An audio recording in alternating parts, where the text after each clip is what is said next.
We and the youths united against corruption, changing the world and the way we function. The youths united against corruption, changing the world and the way we function. You remember the youth, them are with future leaders, policy creators, decision makers. As if them are not just the cornerstone, but a crucial part to a better tomorrow. United against corruption, changing the world and the way we function. The youths united against corruption. A message from the Integrity Commission. Hey, I'm Abijah, the Roots Man. Today, I want to talk to you about something powerful. Peace. Peace isn't just the absence of conflict. It's about kindness, understanding, and respect. It starts with us. Every choice we make can build bridges or burn them. Let's choose peace in our words, our action, and our hearts. Peace begins with you. Together, we can create a brighter and safer future for everyone. Join me. Let's be that change we want to see.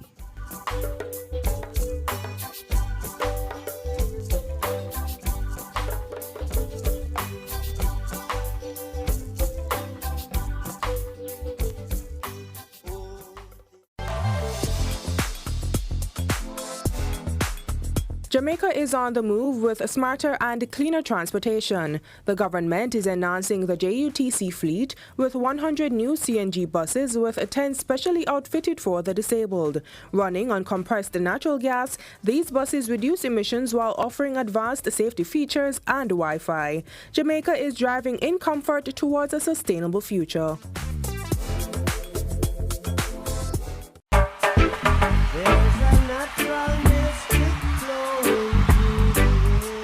Experience the natural mystic of Bob Marley at the annual Bob Marley Tribute Concert, Emancipation Park, Friday, February 6th, Bob Marley Day.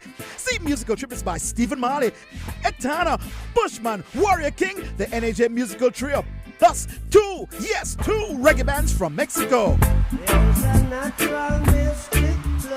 And PBCJ will be there to bring you the live broadcast starting at 7 p.m. That's the Bob Marley Tribute Concert, Friday, February 6th. A truly international natural mystic in music in Emancipation Park. Admission free.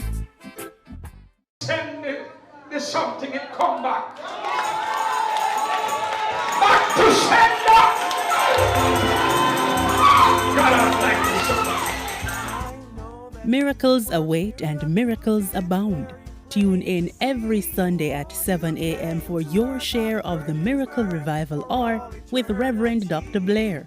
Come for the word, stay for the worship, right here on PBCJ. Miracle worker, work one for me.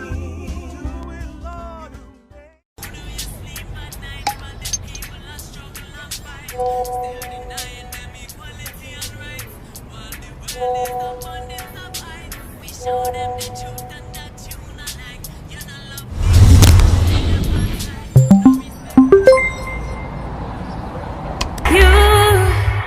You never put up a fight, no. I'm so easy, cool and me calm. Love you, girl.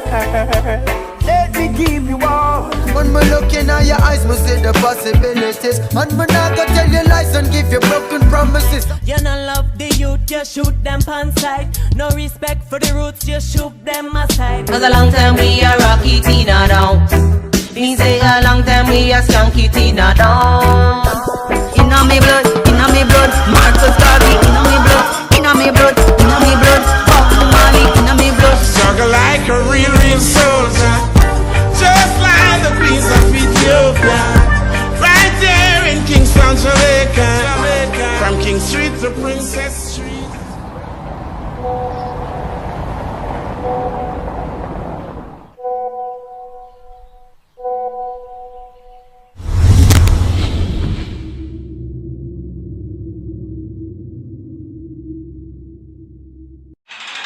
The following is brought to you by MOCA, the major organized crime and anti-corruption agency with kind support of NIA and USAID. Criminal minds think they are cunning. The major organized crime and anti-corruption agency have them running. Your friend a shout, come here. Take time running, because we ready for the ops. Drive up on your block, step out now me black cyber take about your laptop. Pull up every lock, no evidence to drop. We put it in a cuffs and now we have the underground. When you say scam, you better look out fit. When you move corrupt, better look out fit. They say you get wet, look out fit. Look out fit, look out fit. From you say scam, you better look out fit. When you move corrupt, better look out fit. They say you get wet, look out fit. Look out fit, look out fit. The proceeding was brought to you by MOCA, the major organized crime and anti-corruption agency, with the kind support of NIA and USAID. Peace begins with us. Every act of kindness, every step towards understanding brings us closer to a brighter tomorrow. Let's choose unity, compassion, and hope. Together, we can build a future where peace reigns. Brighter tomorrow starting today.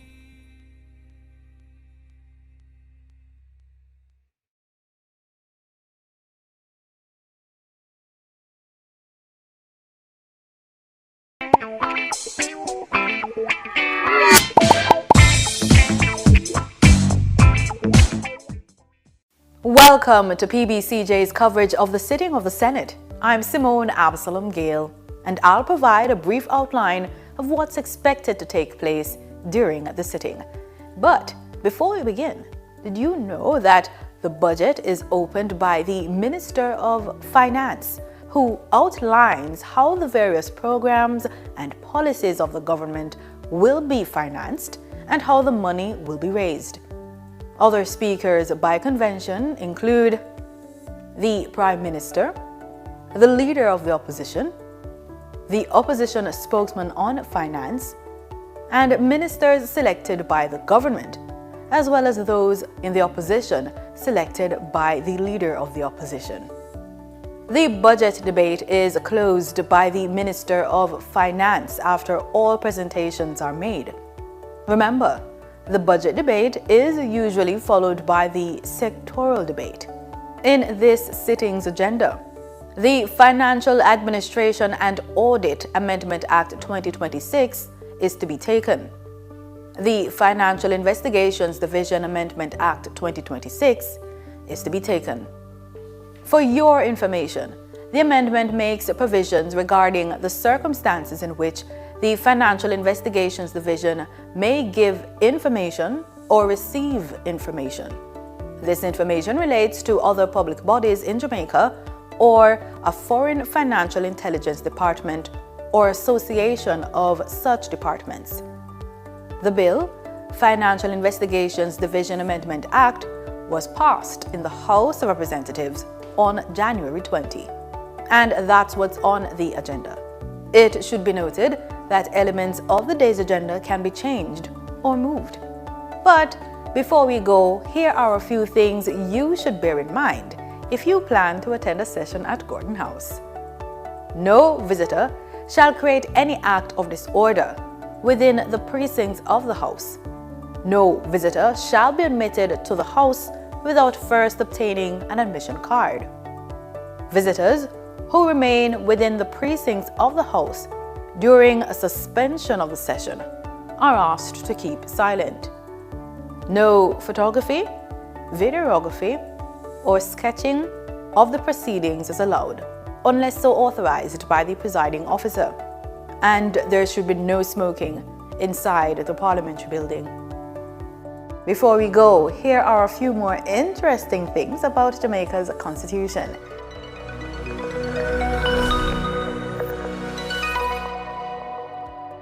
It's divided into chapters. Chapter 1 explains the meaning of terms and ideas expressed in the Constitution and make clear that the Constitution is the supreme law of Jamaica and that all other laws are secondary to it and depend upon it. In fact, it says, quote, "If any other law is inconsistent with this Constitution shall prevail, and the other law shall, to the extent of the inconsistency, be void." End quote. Under Chapter 5 of the Constitution, Parliament is given power to make laws for the peace, order, and good government of Jamaica. Chapter 6 speaks to the executive powers. These include that of the Prime Minister, the Cabinet, and the House of Representatives. Chapter 7 explains of the Judicature. This is a network of courts ranging from petty sessions of the Court of Appeal and even beyond to the Judicial Committee of the Privy Council in London, which is the highest court. That will change in the near future when Jamaica becomes a republic. Now over to the proceedings.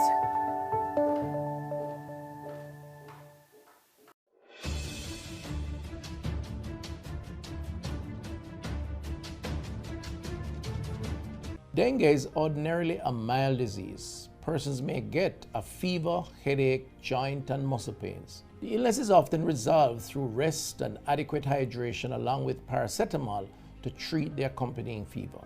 However, on occasions the illness can progress to severe dengue, which can result in organ failure, bleeding and severe fluid depletion that can lead to shock and even death. Therefore, it is important for persons who are experiencing fever, vomiting, severe abdominal pain, bleeding under the skin, feeling very weak, or getting confused to seek immediate attention. Let us work together to protect ourselves against dengue. Today, we can report 2 consecutive years of reduction in major crimes and murders, with a significant reduction of almost 20% in murders for 2024. Between January 2022 and January 2025, we have reduced murders by 51%. And January 2025 had the lowest monthly murder count since September 2014. Our efforts have also resulted in the reduction of active gangs by 50%. We continue to increase firearm seizures, and in more communities, we are experiencing less violence. We will realize our vision of Jamaica as the place of choice to live, work, do business, raise families, and retire in peace and prosperity. The proceeding was brought to you by the Office of the Prime Minister. Hi everyone, here are 5 benefits of being a beneficiary of the Students' Loan Bureau. 1. Benefit from our 99% approval rate. 2. Benefit from our low interest rate, so less burden when you need to repay. 3. Benefit from the fact that we require no collateral when applying. 4. We're giving you more time to focus on your studies while we focus on the financing. No need to worry about repaying while in school. Number 5. Receive a 14 months grace period after your graduation date before you enter repayment. Don't forget to follow us on all SLB platforms for more SLB info. I wonder who that somebody be. No, sir. Let me look for my glasses. Oh, how does somebody look like right, sir? It's Lottie, walk on. Me glad for see you, right? Although things never go on for you, America, me glad to see you there. Yeah. Lift your head high. Yeah. Stay out of trouble. Yeah. And you can have a fresh start back home. All right, Mr. B.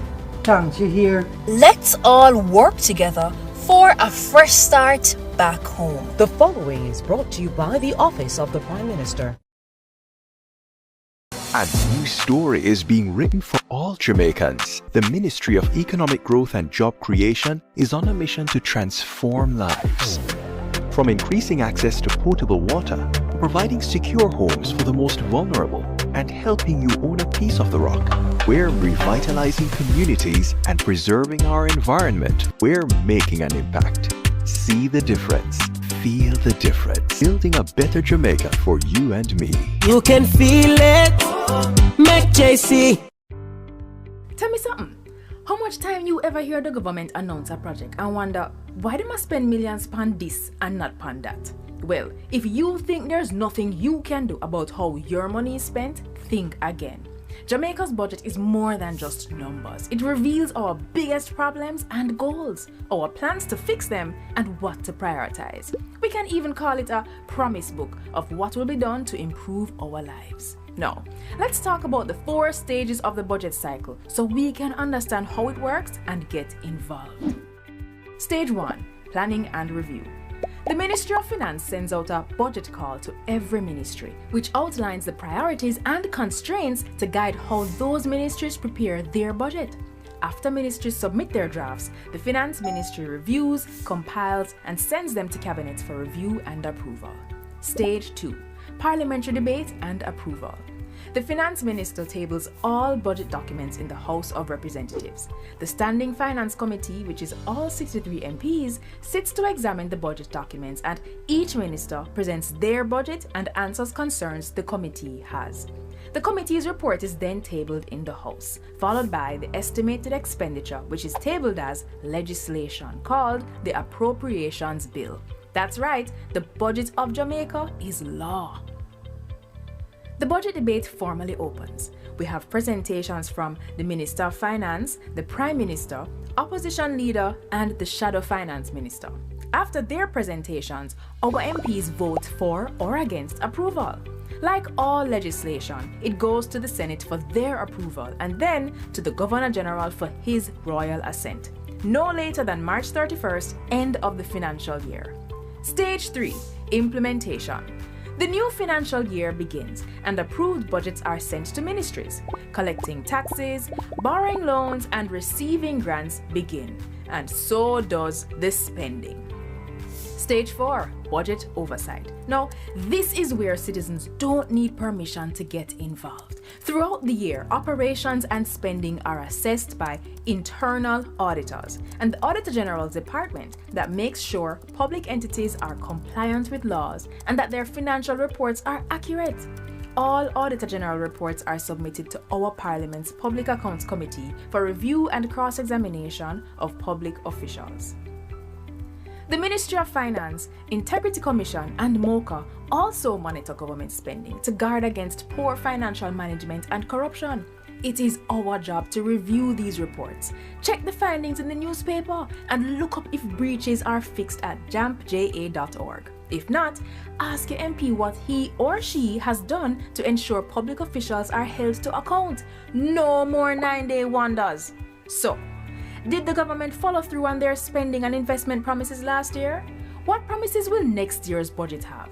How will they affect you, and how can you ensure that you get what is promised? For access to the national budget, check out JAMP's easy digital version and contact info for your MP at jampja.org. Then link your MP and see what progress is being made throughout the entire budget cycle. Support JAMP. Let's do our job to make Jamaica land we love, Jamaica land we own, and Jamaica land we run well. A message from the Jamaica Accountability Meter Portal, funded by the European Union in partnership with the Private Sector Organization of Jamaica. No more guarantors for student loan. Your government cares about your education, and we don't want you to ever have to worry about going to university. The Students' Loan Bureau has a loan for you so you can focus on your future. Jamaica improve, heart free, wages increase, housing scheme a bill up, we have more opportunities, roads bill, and the dollar stable. We are building Jamaica. In Jamaica, there needs to be one law for all. Every member of this society, regardless of profession, finances, or the area you live in. I have some bad news. The company didn't get the contract? The money they paid us for it has gotten out. Are you serious? I'm afraid so, and I understand that there are going to be corruption charges. Minister, please come with us, sir. Breaking news. A senior politician and senior civil servant have been charged for corruption. Thank God not all of them stay, sir. Build integrity. One law for all. A message from NIA. Hey, I'm Abijah, the Roots Man. Today, I want to talk to you about something powerful. Peace. Peace isn't just the absence of conflict. It's about kindness, understanding, and respect. It starts with us. Every choice we make can build bridges or burn them.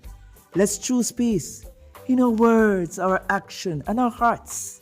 Peace begins with you.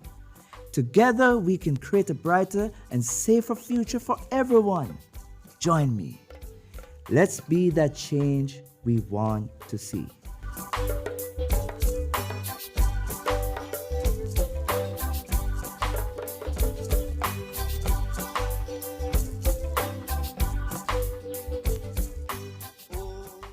More of your money is now tax-free? Know that the income tax threshold has been increased. Your government is looking after you responsibly, so our economy can do even more for you. The proceeding was brought to you by the Office of the Prime Minister. What is the role of a backbencher in government? I'm glad you asked. They're members of parliament who are not appointed to cabinet. So they sit in the back of the legislature and they apply pressure. They examine what government legislates.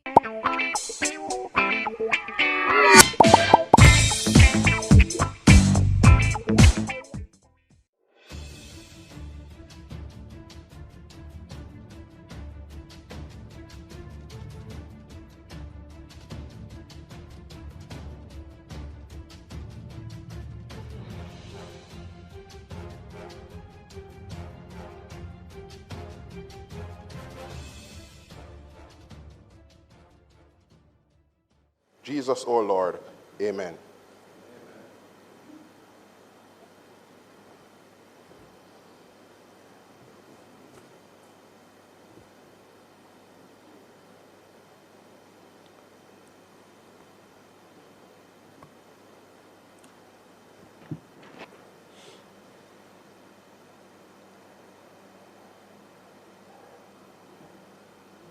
Be seated, please.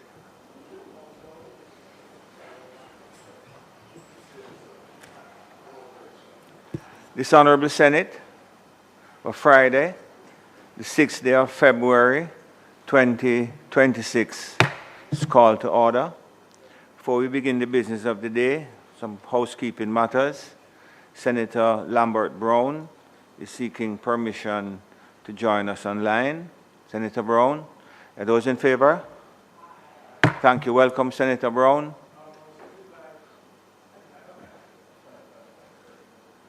You turn on, we're not hearing you, Senator Brown.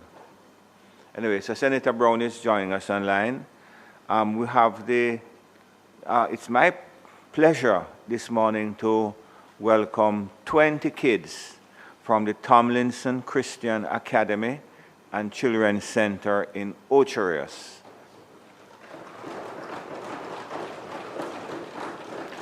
And they are under the supervision of teacher Miss Lawrence. Would you please stand, Miss Lawrence?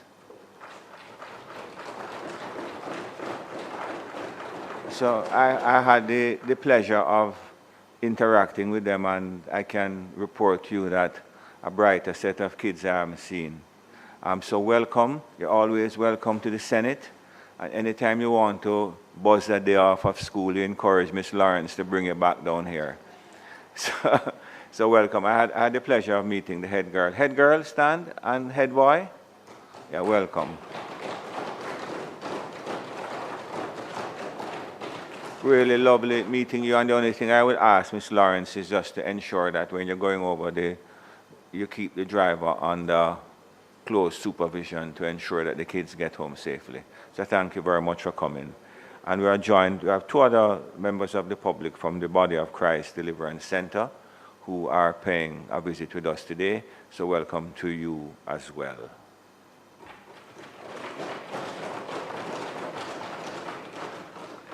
I'm to apologize to members of the Senate and all the legion of persons who view our sittings on a weekly basis for the absence of our sign language interpreter, who has a personal difficulty today and is unavailable. Now, in the normal course of things, the Parliament would have made efforts to seek a replacement to ensure that those members of the public who access our deliberations through the sign language interpreter, we would have ensured that they would have been serviced by an alternate interpreter, but the notice was extremely short, and in fact, I'm assured that every effort was made and that the replacement individual who we would normally have used was not available to us this morning. So we apologize to the members of the public and specifically the persons who access our deliberations through the service of the sign language interpreter. And we trust that the circumstances that have kept our usual signer away would in due course alter so that she can return to us on the next occasion. Thank you very much. Statements by ministers. Announcements.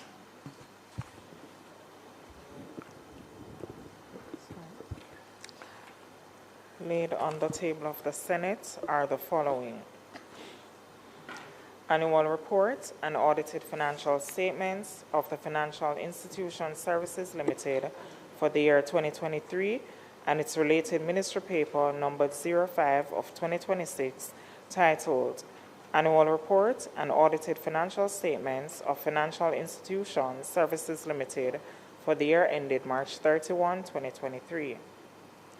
Annual report and audited financial statements of the Financial Sector Adjustment Company Limited, FinSAC, for the year March 2023 and its related ministry paper numbered 06 of 2026 titled Annual Report and Audited Financial Statements of Financial Sector Adjustment Company Limited for the year ended March 31, 2023. Annual Report of the Office of the Public Defender for the year 2024. Auditor General's Department Information Technology Audit Report on the Support Jamaica website for the Hurricane Melissa Relief Initiative. Auditor General's Department Compliance Audit Report on governance, procurement activities, and receipt and distribution of Starlink devices for the Hurricane Melissa Relief Initiative. Ministry paper numbered 07 of 2026 titled The Caribbean Development Bank Special Development Fund Unified 11th Cycle for the year ended March 2023. Ministry paper numbered 08 of 2026 titled Inter-American Investment Corporation IDB Invest Third General Capital Increase. Ministry paper numbered 09, 2026, titled Concept Paper, The Development of a National Policy for Alternative Dispute Resolution, ADR, entitled Advancing Justice Through Alternative Dispute Resolution for Jamaica. Ministry paper numbered 10 of 2026, titled Guidelines Governing the Involvement of Third Parties in the Implementation of Road Infrastructure Projects. The Casino Gaming General Regulations 2025 under the Casino Gaming Act.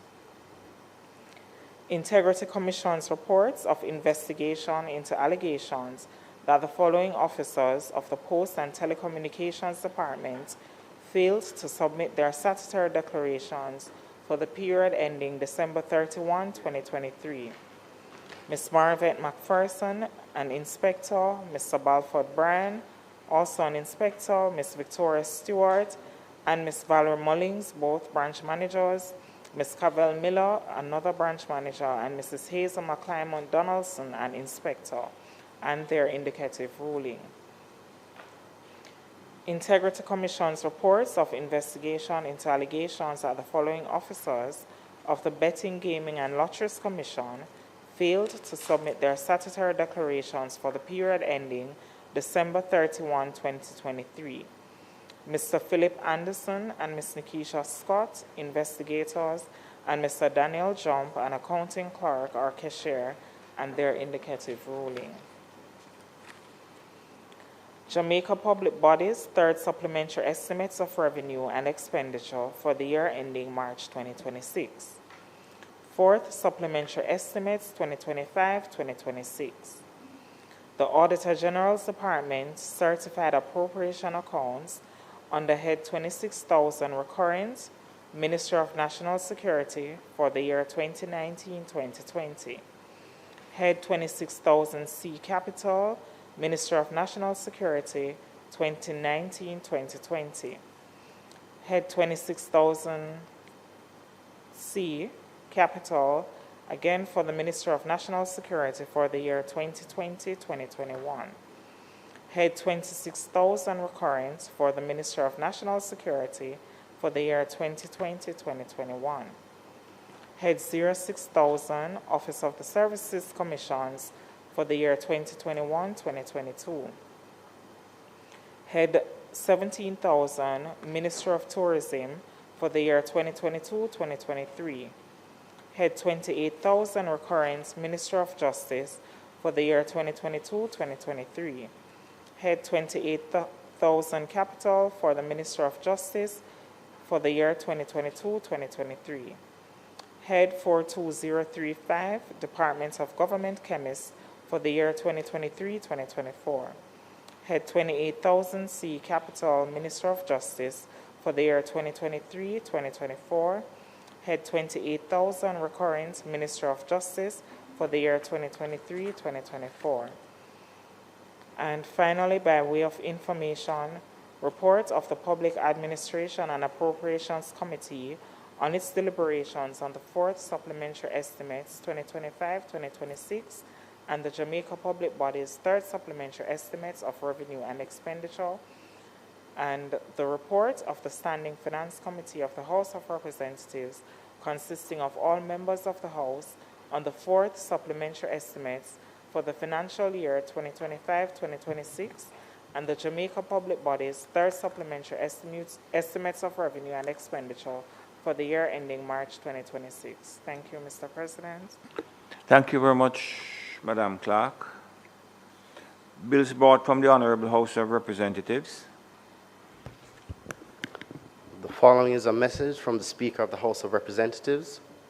To the Honorable Senate, I have the honor to advise the Honorable Senate that on the 3rd day of February 2026, the following bills were passed in the House of Representatives. 1. A bill entitled An Act to Amend the Jury Act was passed with 8 amendments. And 2. A bill entitled An Act to Amend the Cyber Crimes Act and to provide for connected matters was passed without amendment. The Most Honorable Juliet Holness, Speaker of the House of Representatives. Minister. Mr. President, I signify my willingness to take charge of the bills. A bill shortly entitled the Jury Amendment Act 2026 read a first time, and a bill shortly entitled the Cyber Crimes Amendment Act 2026 read a first time. Mr. President, I beg to give notice of second reading of the bills. Thank you very much, Minister.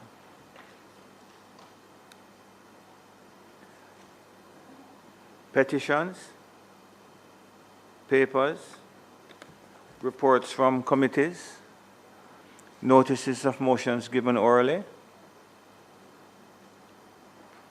1 minute, Senator Morris. No, go ahead, Minister. Mr. President, I beg to give notice that at the next meeting of the Senate, I will move the following motion. Be it resolved with reference to the resolution approved by this Honorable Senate on December 19, 2025, appointing a Standing Orders Committee of the Senate, that the name Abka Fitz-Henley be removed from the membership of the Standing Orders Committee and that the name Shireen Golding Campbell be substituted therefore. And I further beg to give notice that at a later stage today, I will ask for suspension of the standing orders to allow me to take this motion. Mr. President, I also beg to give notice that at the next meeting of the Senate, I will move the following motion. And whereas subsection 1G of section 41 of the Constitution of Jamaica requires a member of the Senate to vacate his seat if any firm in which he's a partner or any company of which he's a director or manager becomes a party to any contract with the government of Jamaica for or on behalf of the public service, or if he becomes a partner in a firm or a director or manager of a company which is a party to any such contract. And whereas Senator Ramon Small Ferguson, the Chief Executive Officer of Barita Investments Limited and Managing Director of Barita Unit Trust Management Company Limited, both of which provide investment management and related financial services, and which may from time to time enter into contracts with the Government of Jamaica and its affiliated agencies. Be it resolved that this Honorable Senate, pursuant to subsection 1G1 of Section 41 of the Constitution of Jamaica, and in recognition of him having disclosed his interest, exempt the said senator from vacating his seat for reasons as aforesaid. Mr. President, I also beg to give notice that at a later stage today, I will move for the suspension of standing orders to enable me to take this motion. Thank you very much, Minister. Senator Professor Morris. Thank you, Mr. President. Mr. President, I beg to give notice that at the next sitting of the Senate, I will move the following motion. Whereas in 1975, through an amendment to the National Insurance Act, the National Housing Trust, NHT, was established, and whereas the amendment to the NIS legislation allowed for statutory deductions to be made from the salaries of all workers and required that these funds should be used exclusively for the building of houses for contributors. And whereas by 1978, the National Housing Trust Act was approved in the Houses of Parliament, thus giving the NHT its own legislative anchor. And whereas critical to this legislation was the creation of a fund that would contribute to the building of affordable houses to contributors. And whereas the NHT was established by the government of the day within the context of a foundational principle of social justice and a recognition that shelter is a right for our citizens. And whereas the NHT has led the transformation and modernization of Jamaica's housing stock, as seen in the over 300,000 houses that have been built, either directly or through build and own land, and has impacted the lives of over 1 million Jamaicans over the past 50 years. And whereas every time a Jamaican receives a key to a house built by the NHT or mortgage provided by the institution, the beneficiaries should be reminded that the Most Honorable Michael Manley established this transformational institution at a time when there was much resistance to its creation. And whereas his visionary policy has proven the naysayers wrong, as in every constituency and community across Jamaica, a housing scheme or house has been built out of funds from the NHT. And whereas wattle and daub, thatch houses and bamboo houses have been eradicated across Jamaica, and this is attributable to the transformational role of the NHT. And whereas the NHT has not just built houses, it has built communities and cities, as evidenced by the fact that the Sunshine City of Portmore was advanced through funding from the NHT under the San Jose Accord. And whereas in and around housing schemes built by NHT, there are schools, hospitals, health centers, fire stations, police stations, and sports facilities that have been constructed, thereby establishing more complete and cohesive communities. And whereas the NHT has been a beacon of hope in national development, as it has played a preeminent role in the construction industry, creating jobs for many thousands of Jamaicans and releasing billions of dollars into the economy on an annual basis, which filters down into communities, thus generating much needed economic activities across the country. Be it resolved that this Honorable Senate, 1, recognizes the 50th anniversary milestone and achievements of the NHT. 2, calls on the government to restore the NHT to its core mandate of providing affordable houses to the people of Jamaica. And 3, further calls upon the government to end the annual extraction of $11.4 billion from the NHT for budgetary support and to ensure that these funds are directed at building affordable houses for contributors. May it please you, Mr. President. Questions and answers to questions?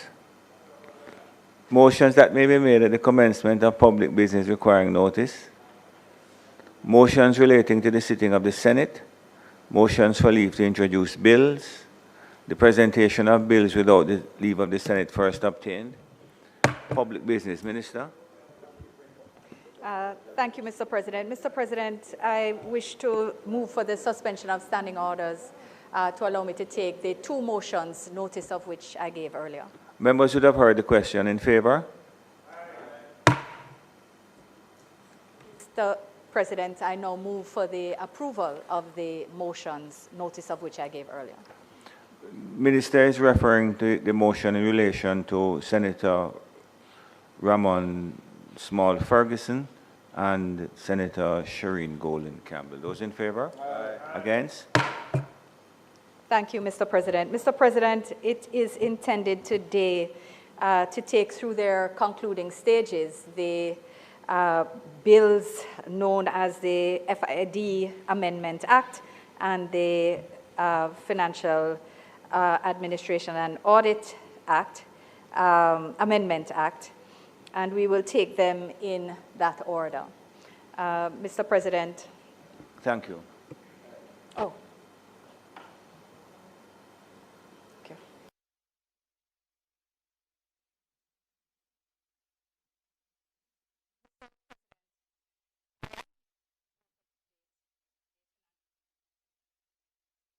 Act 2026, otherwise called the FID Amendment Act.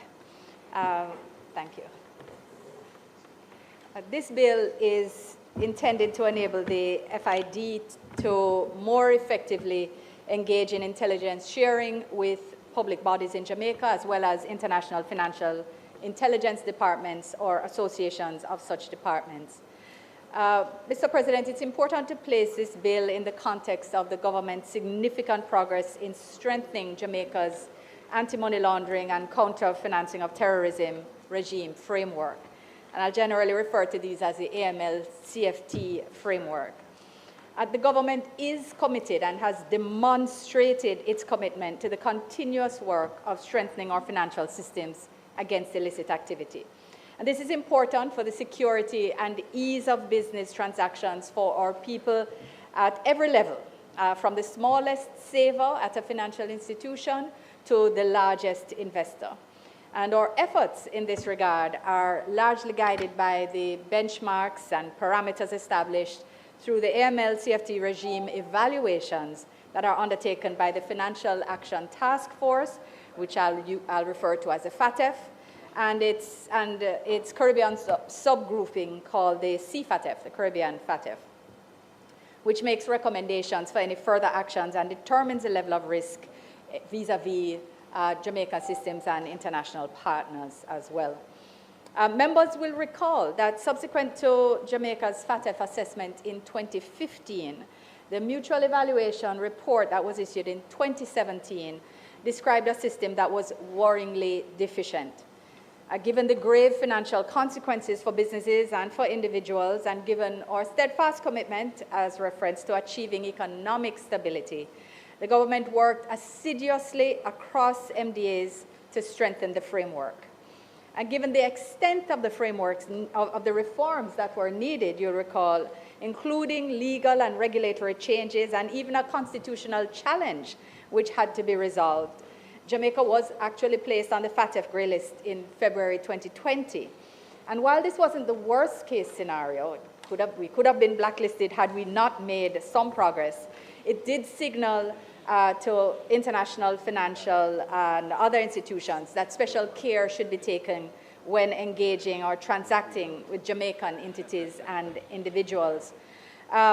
We therefore had agreed a 13-point action plan with FATF to address remaining AML-CFT deficiencies, and members may even recall that subsequent, we had also been concurrently listed on the EU's high-risk listing, because that is an automatic result of being listed by FATF.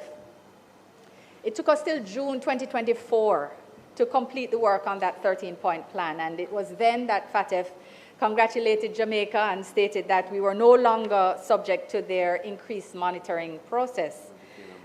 We then continued to advocate and undertake diplomatic efforts with the EU to be removed from their listing, because although you are automatically listed as a result of a FATF listing, you are not automatically removed. And this is something that we continue to work with the EU on, because the inequities are clear to all, but the process has not yet been changed. The fact is, it took us until July 2025, after significant efforts, to ensure that we were delisted, just because of the process that exists on that side. And I explain this context just to remind why it is important for us to continue the work of ensuring that we maintain a review and hardening and continuous hardening of our systems against illicit activity, which means going back and improving things which had been done but need to be strengthened. Mr. President, in this context, of course, the responsibility for Jamaica's AML-CFT framework, it should be noted, is shared among the Ministry of Finance and the Public Service, Ministry of Foreign Affairs and Foreign Trade, Ministry of National Security and Peace, Ministry of Justice and Constitutional Affairs, and various units and departments within those ministries. I believe Ministry of Industry, Investment and Commerce is also a part. And there's a massive interministerial committee that seeks to ensure that, that not only does the review work continue, but the changes that are necessary to advance our progress is one that crosses all of the relevant sectors. Within the Ministry of Finance and Public Service, of course, is where we find the Financial Investigation Division, the FID, which was established as a department of government with sufficient independence and authority to effectively deal with investigation of the multidimensional and complex problem of financial crime. So in addition to the FID Act, the FID is also empowered and enabled under various other pieces of legislation, including the POCA, the Proceeds of Crime Act, the Terrorism Prevention Act, acts to implement various UN Security Council resolutions with which this very chamber has contended, and the Corruption Prevention Act. Together with the FID's investigative role of investigating allegations of financial crime, in tandem with other national, regional law enforcement agencies, also we find the role of collaboration with international bodies in responding to transnational crime. Mr. President, Jamaica's FID was admitted into membership of the Egmont Group in 2014. And the Egmont Group facilitates international collaboration and cooperation between financial intelligence units. The FID is a financial intelligence unit where in literature that addresses this type of body. The goal of the Egmont Group is to provide a forum for FIUs around the world to obtain support, including the following: the expanding and systematic international cooperation in the reciprocal exchange of information, fostering better and secure communication among FIUs through the application of technology, fostering increased coordination and support among the operational divisions of the member FIUs, promoting the operational autonomy of FIUs, and promoting the establishment of FIUs in conjunction with jurisdictions with an anti-money laundering, counter-terrorist financing, counter-proliferation financing program in place, or in areas with a program in the early stages of development. So, Mr. President, in the 2017 FATF MER, which I'd mentioned earlier when I was contextualizing this bill, Jamaica was rated as partially compliant for recommendation 40, which is the recommendation that deals with international cooperation.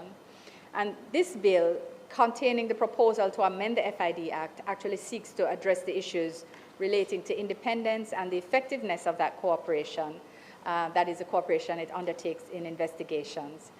This will ensure that FID complies with FATF standards and the principles of Egmont which guide its membership. Furthermore, the amendment is also pertinent to ensure that Jamaica is better prepared for the 5th round of FATF mutual evaluation, particularly in the area of international cooperation, which is coming up later this year. Mr. President, if I could do a brief clause by clause of the Act. I will point out that Clause 2 seeks to amend Section 12 of the Act by, in paragraph A, deleting the marginal note and inserting a new marginal note to describe the purpose of provisions of Section 12, which is the exchange of information. In paragraph B, by deleting sections 1, 2, 4, 5, 7, and 8, and instead inserting new subsections 1 to 4. Listing in the new subsection 1 the regulatory counterpart and the purpose for which the FID may exchange information. It stipulates that the exchange may be with a local public body or a foreign financial intelligence department or association of such bodies, and for the purposes of investigation and prosecution of financial crime. Mr. President, stipulating in the new subsection 2 that FID may exchange information with the bodies mentioned before to enable the division or that body or financial intelligence department or association of departments to exercise regulatory functions, including the conduct of civil, criminal, or administrative investigations and proceedings to enforce laws administered. Mr. President, it seeks to require in the new subsection 4 that the FID is to enter into a memorandum of understanding or other arrangement with the public body or foreign financial intelligence department or association before the disclosure of information. It removes, Mr. President, the requirement for approval by the minister before the FID can enter into a memorandum of understanding or other arrangement, thus ensuring operational independence. So the original bill provided for ministerial approval of the entry into an arrangement, and now that will come out so that the FID, on the passing of this bill, will be entitled to, on its own assessment, enter directly into such arrangements. Nevertheless, Mr. President, in order to ensure accountability, provisions in subsection 4 also stipulate that any such memorandum of understanding or other arrangements entered into by the FID must be done in accordance with the Constitution of Jamaica, the laws of Jamaica, and government policy.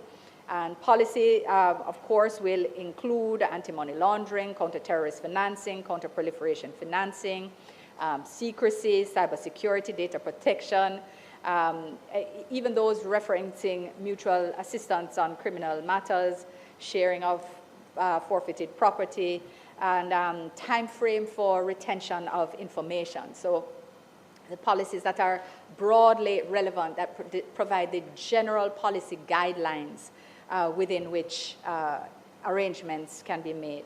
Mr. President, it should be noted that the existing constitutional safeguards and foreign relations policies governing how or with whom FID enters into arrangements, and also relevant legislation, including but not limited to Data Protection Act, and the MLAT framework, that is our Mutual Legal Assistance Treaty, that they collectively provide sufficient constraints and assurance that the FID is unlikely to have the room to engage in actions outside its legal and constitutional authority, including entering into MOUs with entities lacking requisite permissions and protections. So it is understood that the general framework is sufficiently robust to not require additional layers that make its actual investigations and engagements difficult or unduly difficult, and therefore constraining the undertaking of investigations. The aim is to allow them to investigate and to do so within the parameters of our laws and constitution. Mr. President, the new subsection 4, paragraph B, also stipulates a responsibility for confidentiality and permission by the FID before any further disclosure by any relevant party as defined in subsection 3. So that particular issue is also addressed.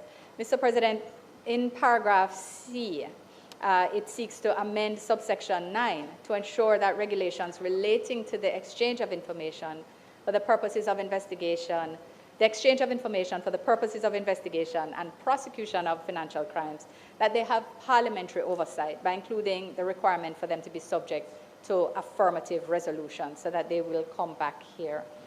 Mr. President, this bill is an important amendment, as brief as it is, which seeks to ensure that FID exchanges information with its regulatory and investigative counterparts in an independent manner, that it is empowered so to do, such that it can carry out investigations while at the same time ensuring that proper protocols and accountability remain in place for disclosures and treatment of such information. Mr. President, the amendment is also critical to ensure that the FID continues to be eligible for membership in the Egmont Group and complies with international standards of the FATF, thus ensuring that our rating, specifically as it relates to recommendation 40, which addresses international cooperation, is one in which we make continued progress on. In this context, having set this framework for the debate, Mr. President, I commend the bill for the approval by members and look forward to the contributions and support forthcoming. May it please you, Mr. President. Thank you very much, Minister. Thank you very much, Minister. Senator Tim?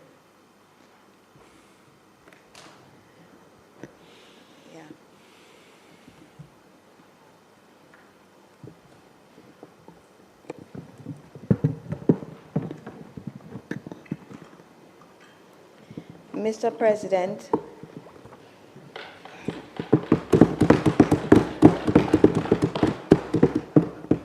we note the Minister's observation that to ensure accountability, information must accord with government policy as one of the provisions in the amendment.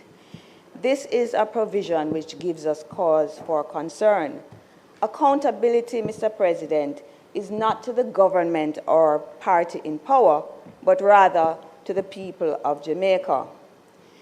When we think about good legislation, we want to think about it lasting the test of time and regardless of which administration is in power.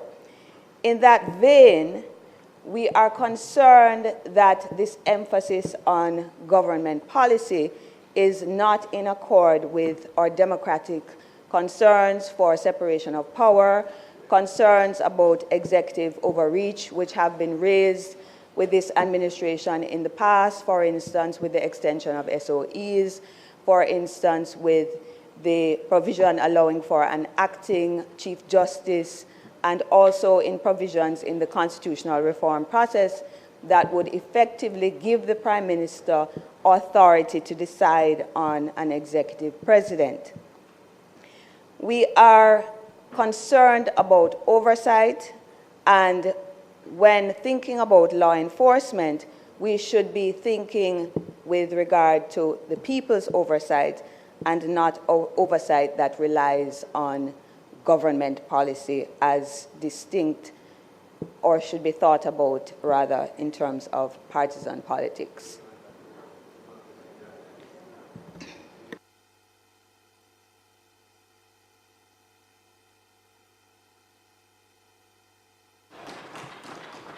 Thank you very much. Anybody on this over here? That's it? Senator Scott Motley? Senator Tomlinson? Let me say from the outset that maintaining Jamaica's membership in the Egmont Group of Financial Intelligence Unit is important in the efforts towards combating money laundering, terrorist financing, and other financial crimes. As we know, these are serious threats to our national security and our economic integrity. And Jamaica must remain a credible partner in the global fight against financial crime. And insofar as the amendments in this bill contributes to that outcome, the opposition supports broadly the objectives of the bill. My contribution today is not whether we should empower the Financial Investigations Division to fulfill its mandate, but as I see it, I want to see how we can empower the division to simultaneously ensure proper safeguards that protect the rights of Jamaican citizens and maintain accountability. So I want to do two things. I want to empower the FID, as this bill is doing, but I also want to ensure that there's still some sort of accountability mechanism in place, which I know, as good stewards of the law, you on that side would support me in doing. The issue is relevance. Section 2B of the bill inserts a new subsection 1 into subsection 12 of the Principal Act. This new provision authorizes the Chief Technical Director to give or receive information from a public body in Jamaica or a foreign intelligence department, and the actual wording is any information relevant to the investigation or prosecution of a financial crime.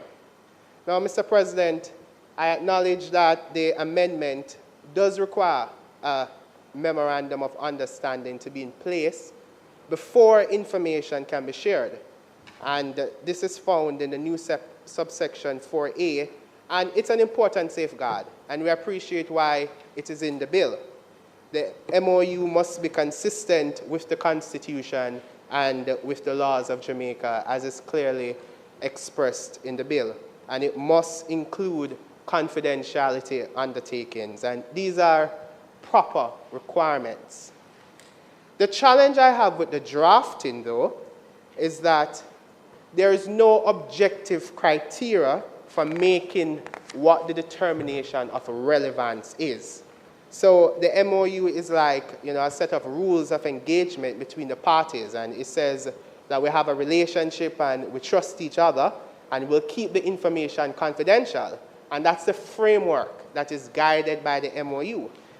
But I think an alternative to what is being proposed is that there should be some degree of objective test as to what relevance constitutes. And I propose that we address this concern with what would be a simple amendment that would not compromise the operational flexibility of the Financial Investigations Division, but would add what I think is necessary clarity and accountability.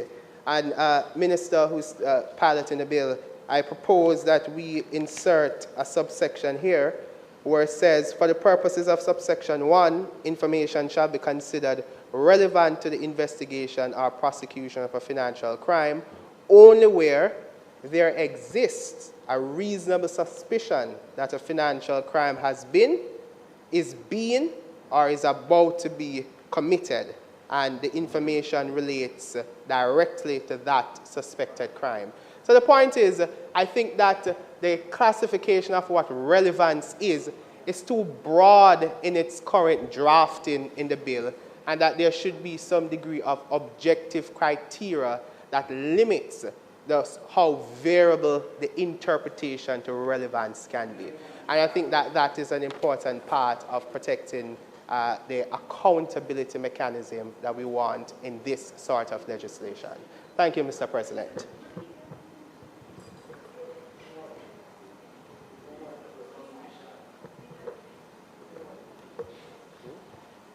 Thank you very much. Minister? Minister? Oh, sorry. Senator Scott Motley. Minister, I'm actually seeking a clarification at this stage because I too had a level of concern about the fact that the memorandum of understanding or other arrangement that is consistent with the Constitution of Jamaica and the laws of Jamaica and the government policy. And you have explained by pointing to various pieces of legislation and agreements what you mean by government policy. It's interesting, we had a conversation yesterday where we were about a joint select committee yesterday where we were looking at the possibilities down the road of something unfortunate taking place. And I wondered, Minister, if you had, in the drafting of the bill, it had been contemplated that there might be government policy which is at dissonance with the Constitution. Because yes, that's a point. That's a point I was going on to make. That government policy ought to be bound by the Constitution. And I wondered why this curious insertion of adding government policy, Constitution of Jamaica, and the government policy. Because there's a kind of dissonance about including government policy in that. And remember, you know, Minister, there have been many pieces of legislation brought by the government, formulated on government policy, which have been found to be unconstitutional. I just want to remind us that when one is planning, as you have said to me this morning, you have to also anticipate. And one has to anticipate that there is no government, certainly I hope not in Jamaica, which will stay in power forever. So that when you're contemplating how you frame the legislation, you have to also project if any kind of government, whether the one currently in office, whether another one or one formed by a third party or other, might create government policy or reflect government policy which is not in accordance with the Constitution. And I see the discussion. So let me go to NIDS, for example. NIDS was formulated based on government policy. And after substantial work was done to try and amend that piece of legislation, formulated on government policy, several amendments, so numerous I can't recall, I think 63 from the House and numerous from the Senate, it was still struck down as being unconstitutional in its entirety. So I am wondering, and the reason why I stood to speak, was to ask you what would have informed the inclusion of that particular notion when the Constitution of Jamaica ought to capture the essential requirements for this piece of legislation to be effective. Thank you. Thank you, Senator Scott Monty. Senator Bernard.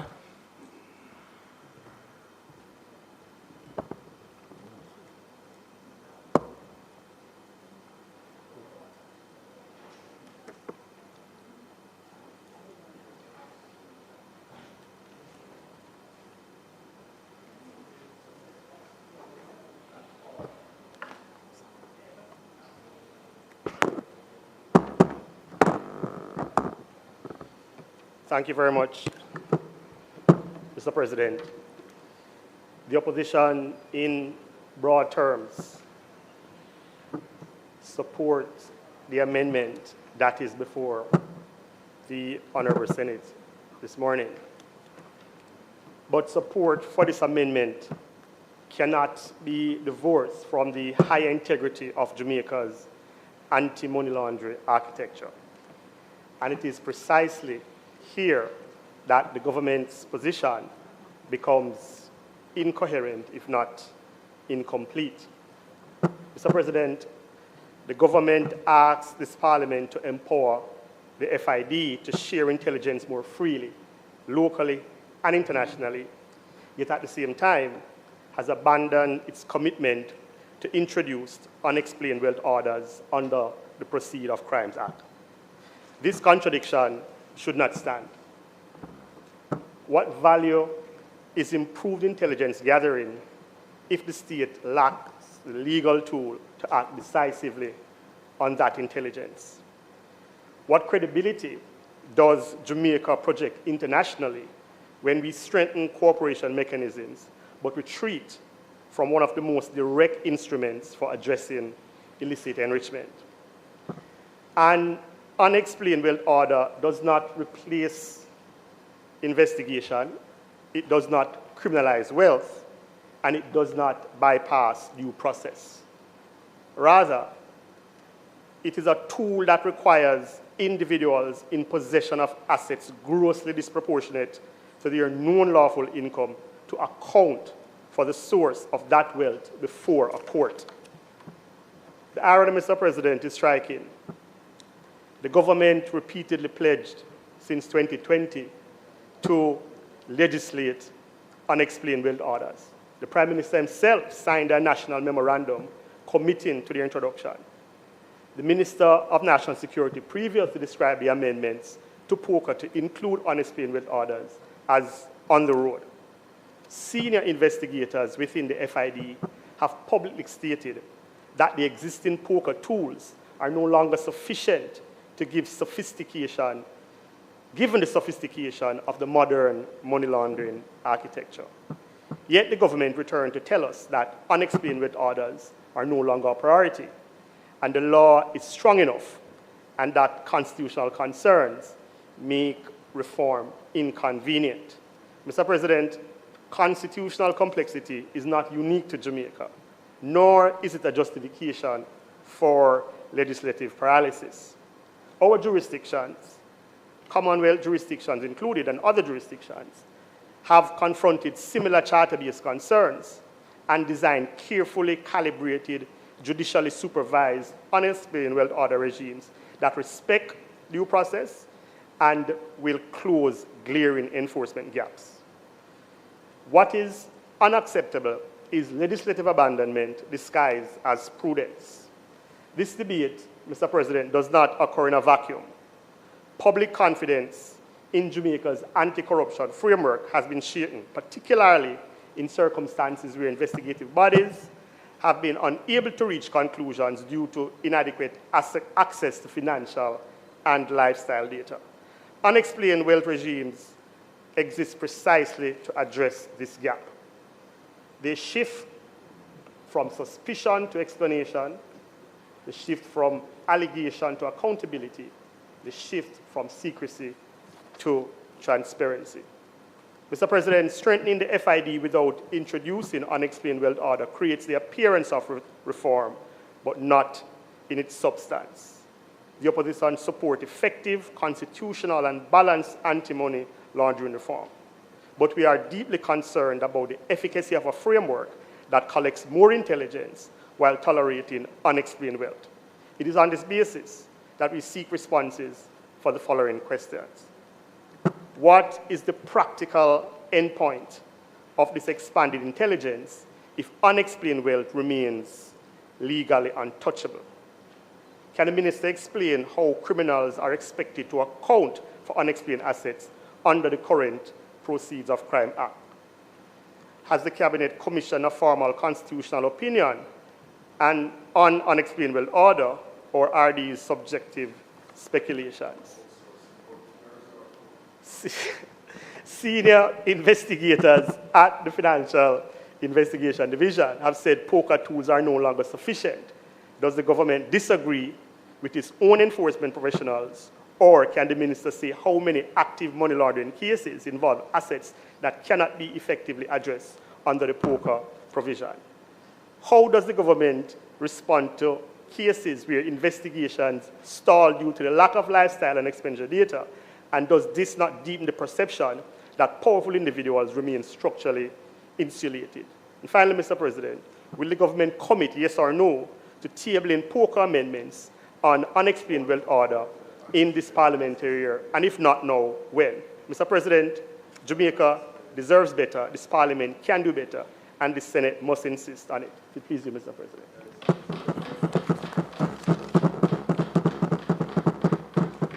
Mr. President,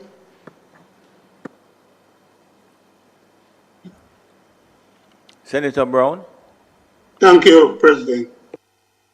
With your permission, I'd just like to contribute a little to this debate.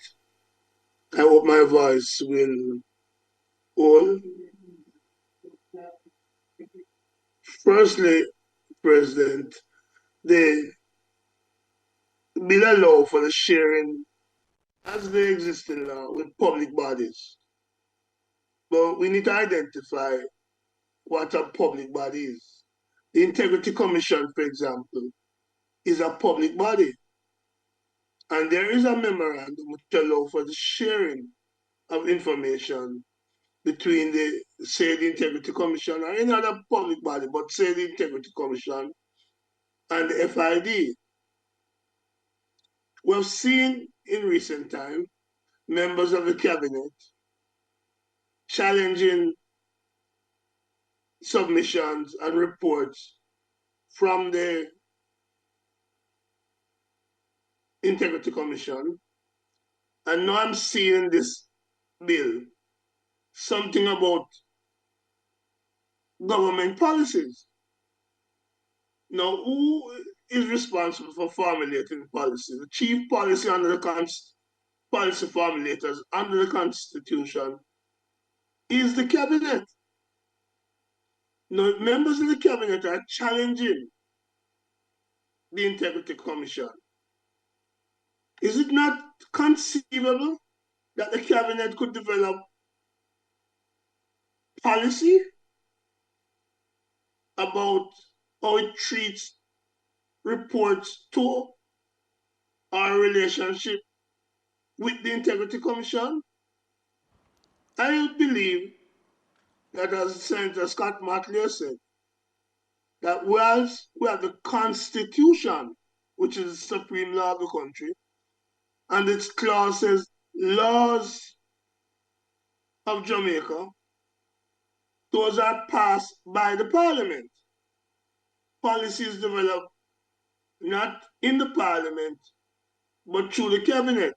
So it is conceivable that the cabinet could override, through policy, decisions of the Parliament, and that creates a constitutional issue.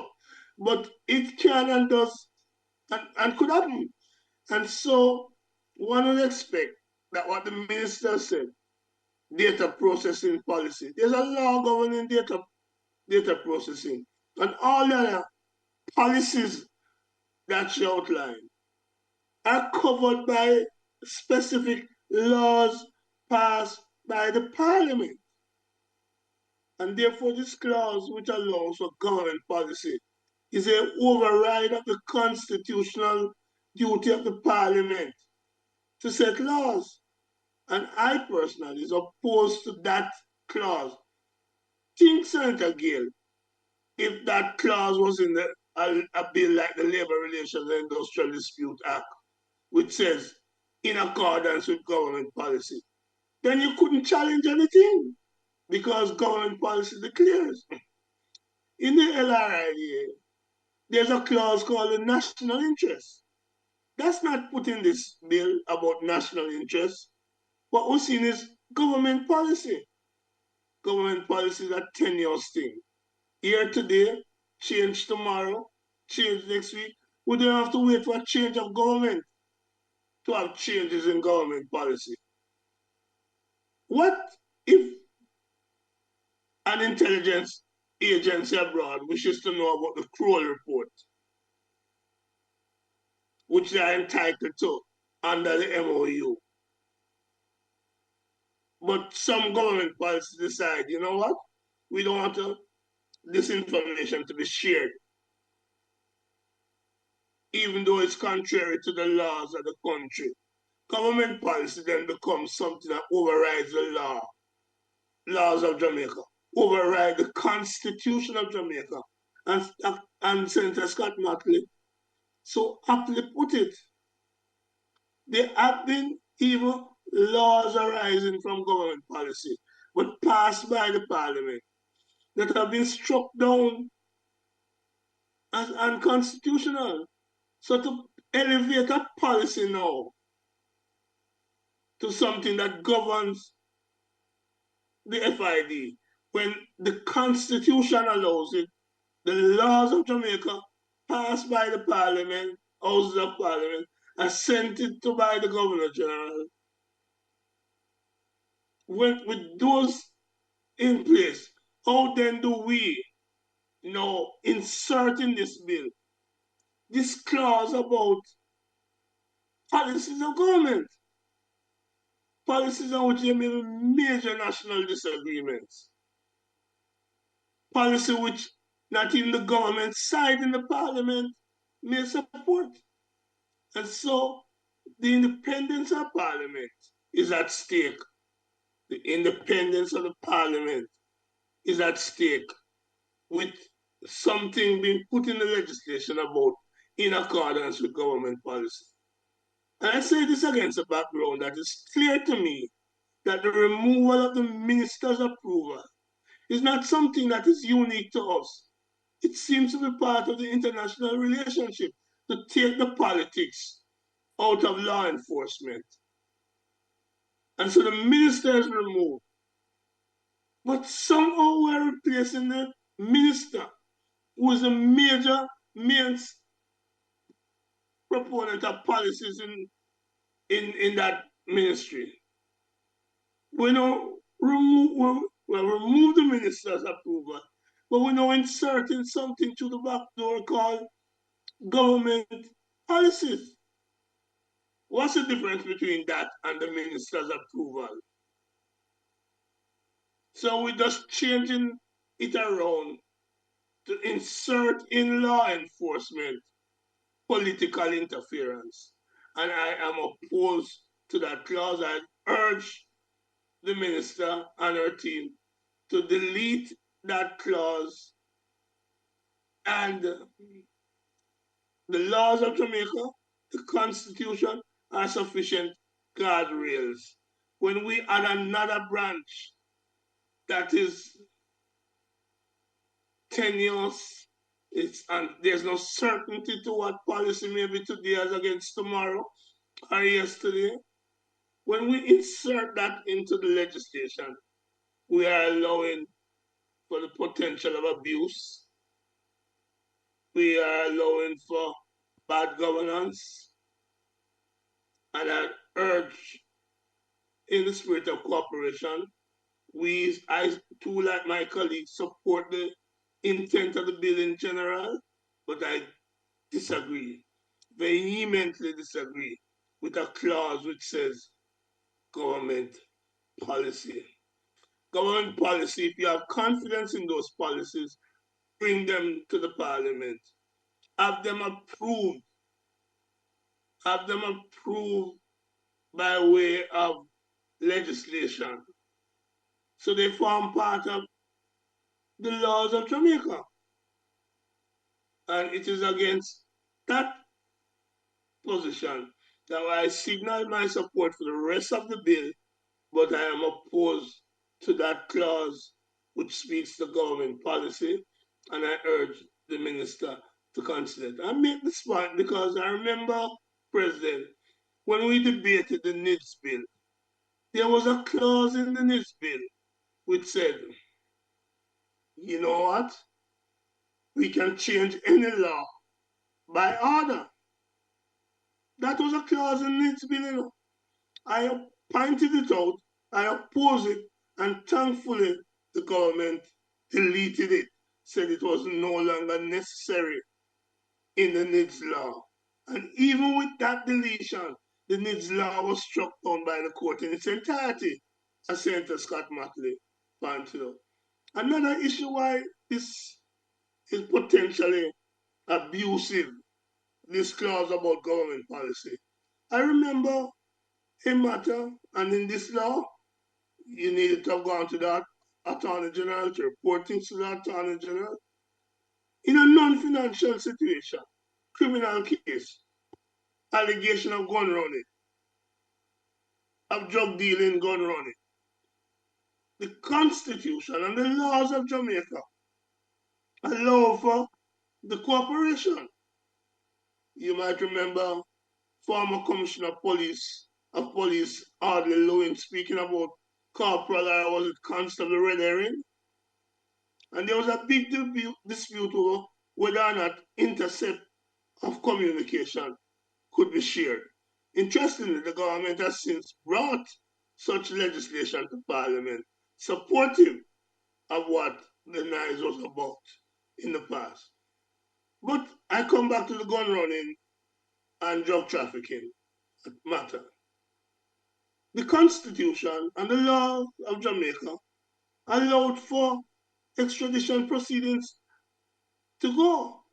At that time, the government policy was, to put it bluntly, the Constitution did not start at Cligany.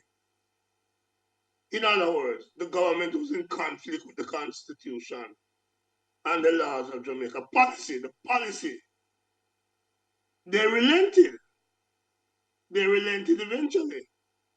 And the extradition went on, the cooperation went on Senator Brown, in accordance with the Constitution. Senator Brown, we appreciate the legislation, but you need to stick to the legislation. That's what I'm doing, and I'm trying to explain, President. You said that you oppose the particular clause vehemently, and I've heard you. So you need to just wrap up. And I'm explaining why I further oppose it. No, but you explained it 2 times what I'm already. saying is that it is possible for government policies in the relationship we have with overseas partners and even local partners like the Integrity Commission. It is possible for government policy to be in conflict with the legislation. You said that 3 times already, Senator Brown. I am glad, and I hope repetition becomes a mother of knowledge and agreement, and that we can therefore, on that basis, accept that there is a flaw in this legislation, and that we can together work to improve it by removing that offensive clause about government policy must be adhered to, when the policy ought to be in the legislation and in the Constitution, and we have seen evidence of conflict between policy and laws and Constitution. May it please you, Mr. President, and at least my voice held up for this session. Thank you very much. Yes, it pleases me very much. Thank you very much, Senator Brown. Minister, I'm sorry. Senator Golden Campbell. And you have risen out of turn, but I know that there's an explanation for it. Mr. President, it wasn't my intention to speak today, but I think there are some matters that were raised just now that Senator Golden Campbell, it was not my intention to ask the minister to respond to a number of questions put by Senator Bernard because they were not relating to the legislation that is before us. So I just said the same thing to you.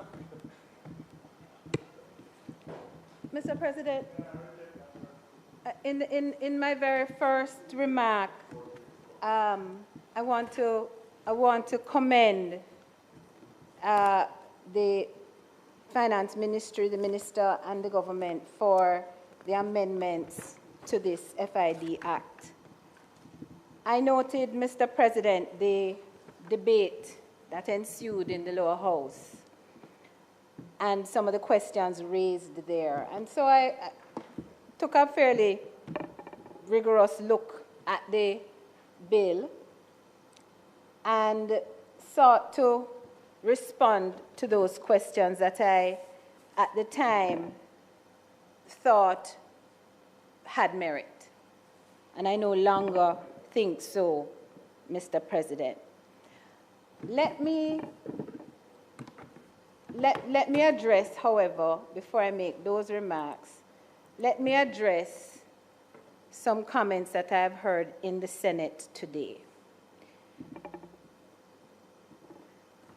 Mr. President, the FID Act, like many of the legislation similar to the FID Act, have arisen because of changing circumstances in the global environment. And those circumstances, Mr. President, even with the initial passage of this act, continue to evolve as technology and the movement of nefarious entities and persons across the globe continue to evolve in relation to the response of law enforcement nationally and internationally. So, to be very clear, even our Constitution, which we have for some long time been talking about amending, even our Constitution, there is no legislation, Mr. President, that lasts the test of time, nor should any legislation be intended to do that. We are an evolving society, we are an evolving world, and by virtue of that, from time to time, we have to look at our laws to ensure that they are consistent with the direction in which the country wishes to go. So our legislation, instead of being static and steeped in the past, must itself evolve with time. Mr. President, much ado has been made about the insertion of the term government policy in Clause 2 of the bill. And to be clear, Mr. President, it is Clause 2, which amends Section 12 of the Principal Act, inserting a new subsection 4, which authorizes the disclosure by the Chief Technical Director under two circumstances, where the Chief Technical Director and the relevant party have a memorandum of understanding between them, and that memorandum of understanding is consistent in one, with the Constitution and the laws of Jamaica, and two, government policy. And I've heard my colleagues on the other side take issue with that term, government policy. But the clause does not stop there, Mr. President, because it continues. The memorandum of understanding, which must be consistent with the Constitution and with government policy, must be that which concerns the exchange of information of the kind contained in the disclosure. And so, Mr. President, the focus that has been put on government policy is a little, I must admit, I don't quite understand it. Government policy is not an arbitrary term. It's not a term that Senator Johnson Smith can give new definition to, any more than it is a term that anybody who sits in the cabinet can give new definition to. There is a process by which government determines its policy and publishes that policy to the nation. Mr. President, quite often, and it is true to say that the legislation reveals government policy. Government policy is what eventually what eventually informs and forms law. But it is not every bit of government policy that becomes legislation. Government policy gives us, the citizens, the information we need to know what direction our elected representatives who form the majority, who become government and make up the cabinet, it gives us the information to know what direction they're taking us in.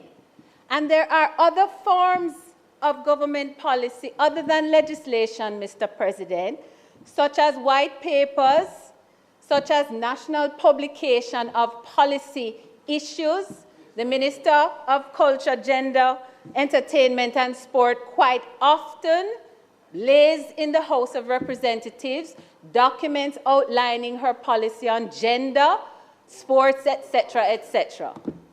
So the assertion of my colleagues on the other side, suggesting that government policy is some sort of nefarious term, has some sort of closeted meaning and definition, is really, Mr. President, a little disingenuous, because we all know what government policy is. And it is true to say, Mr. President, that government policy is not divorced from the Constitution and laws of Jamaica. And government policy must comply with the Constitution and the laws of Jamaica.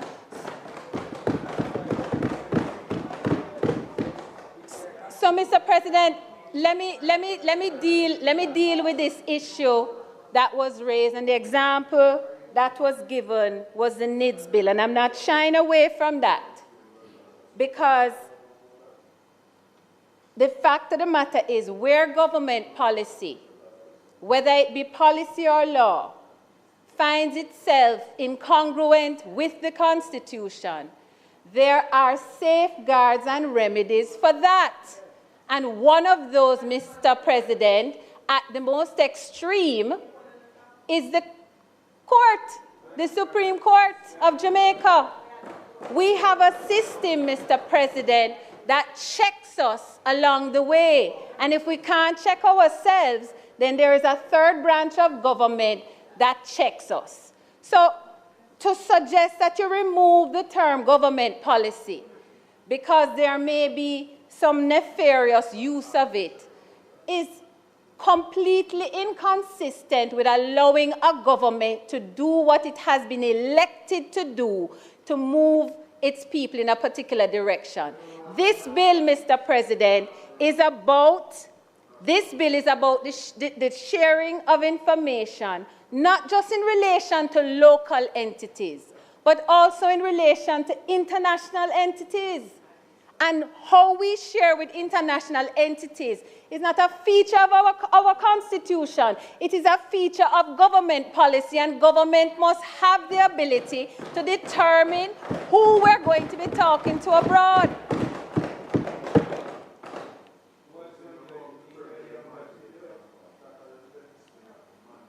So this clause, Mr. President, I think is important, because it is not, the absence of it would suggest that all one would need to do in crafting a memorandum of understanding between the Chief Technical Director and a relevant party is to go look at the Constitution and laws and see where that memorandum of understanding complies or is consistent with it.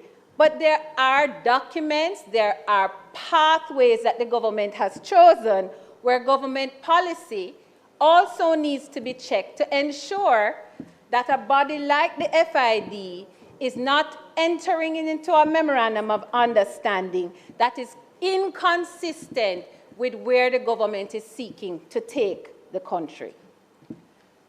Mr. President, I'm going to say one last thing on this, and it's really just one statement. Contrary to what may be suggested or may have been suggested, government policy is not equivalent to party politics.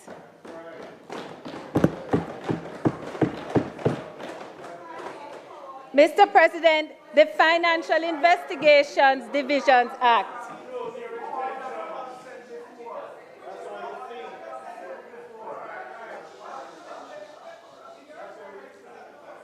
Senator Tomlinson.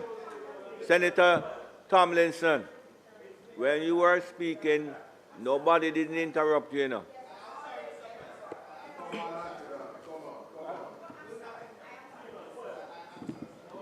Mr. President, if you would permit me to invite the Senate to look at the Principal Act, look at the objects of the Principal Act.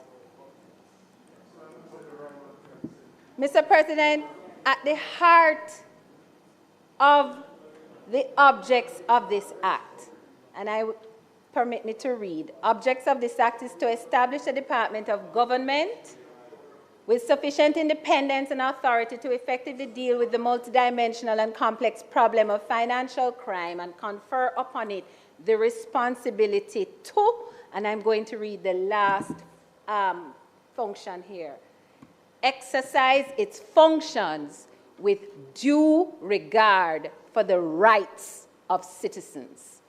Mr. President, the FID is not at large to interpret government policy or follow any government policy that could possibly, in the clouds of that, be inimical to its citizens.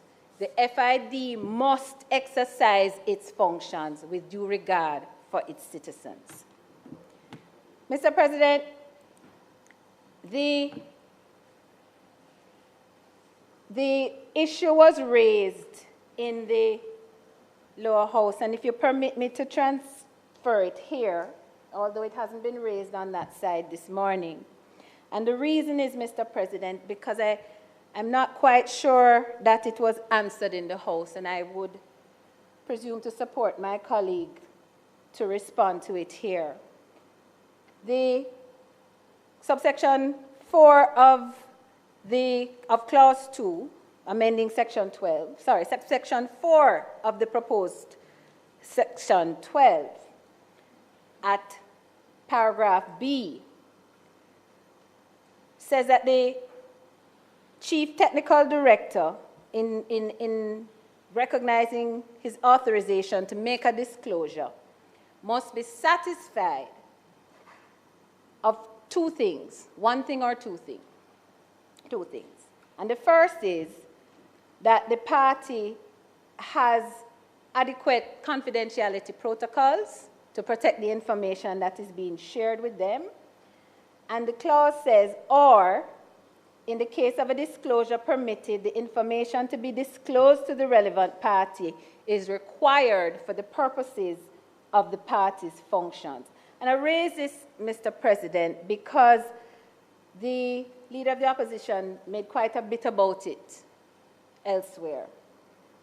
But I think perhaps he had not sufficiently looked at subsection 2 of that clause, in which the chief technical director, in being empowered to share information either with a public body or with a foreign financial intelligence department, can do so, Mr. President, where the information is necessary to enable the division or the body or association of departments to exercise regulatory functions, including the conduct of civil, criminal, or administrative investigations and proceedings to enforce laws administered by the division, etc.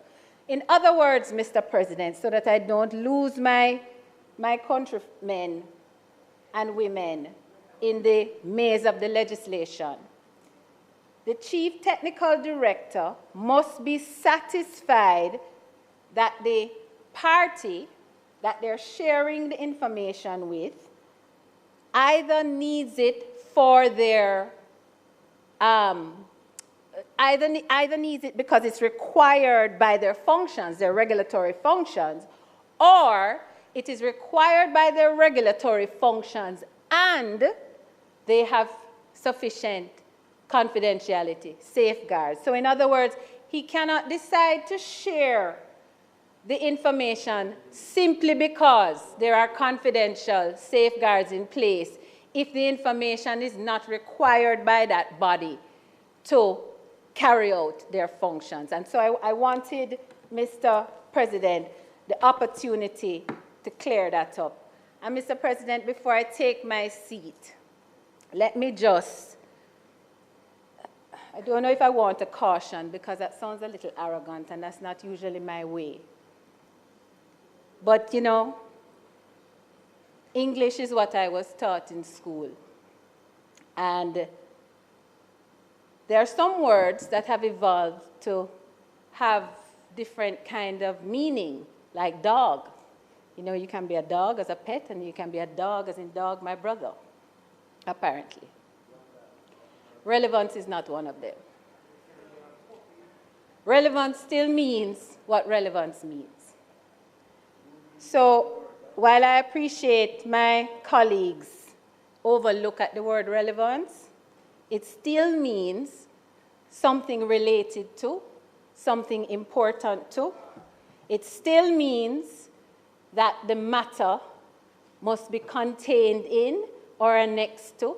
It still means that there cannot be a wide berth between the two issues for it to be relevant. So I caution us when we make statements that we're not redefining. In the same way we want to redefine government policy, we also want to redefine the meaning of relevance. Mr. President, it has the meaning the dictionary gave it. That hasn't changed.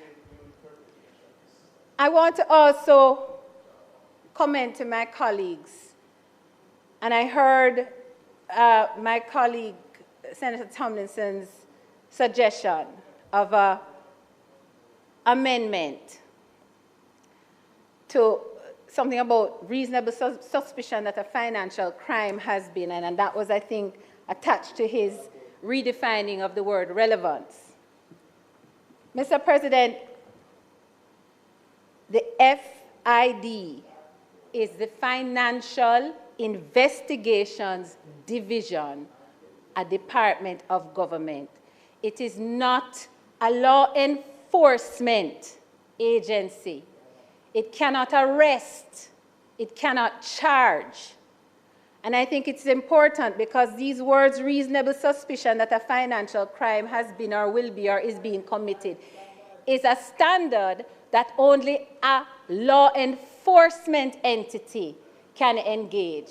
It is a law enforcement entity that will determine whether or not they need to imminently move in to arrest and to charge someone. I'm not a criminal law attorney, Mr. President, but I think I understand the use of that standard.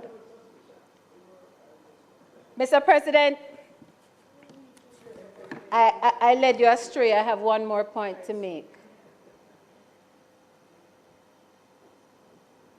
Senator Brown has one of the most, what would I call it,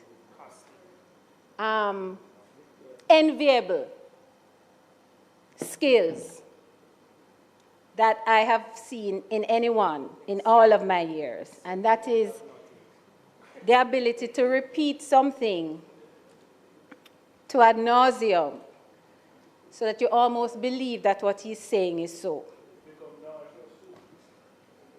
Mr. President, the sharing of information between the FID and any other body,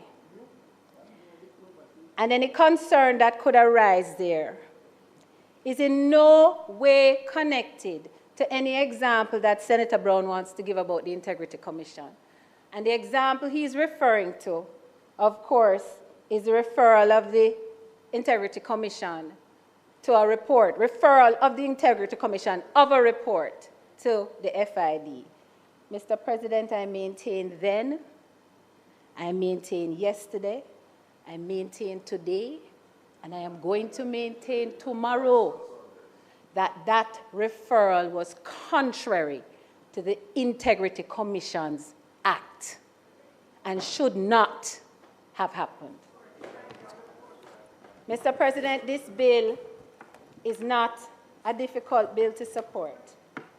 The removal of the minister to allow the FID independence and autonomy, the inclusion of safeguards in terms of the Constitution and government policy, which the Chief Technical Director must be mindful of in entering into memoranda of understanding, the ability, Mr. President, to ensure that the party with whom the CTD is sharing information itself has certain safeguards in place.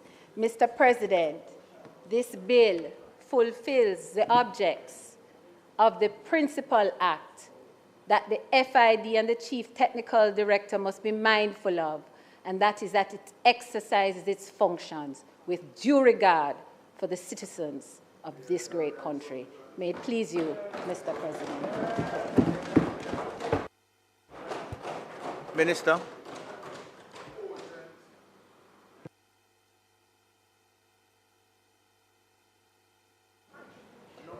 It's all right. Thank you, Mr. President, and thank you to colleagues on both sides for their participation in this debate, because indeed, even as we have differing views, this is the point of the Chamber of Review. It is to share perspectives, and even where we do agree to disagree, it is important that the people of Jamaica understand that their concerns are being thought about deeply in this chamber. I want to thank in particular Senator Golden Campbell for her intervention just now, which not only clarified issues raised in the debate in this House, but those beyond. And that's helpful to the listening public again, and it helps to educate and expand perspectives where matters have not been met in one space, that they're met in another. And I want to thank her for taking the time to do that research and to clarify the perspectives raised. Mr. President, just a couple points so as not to gild the lily or to maybe unduly prolong the debate. But I did want to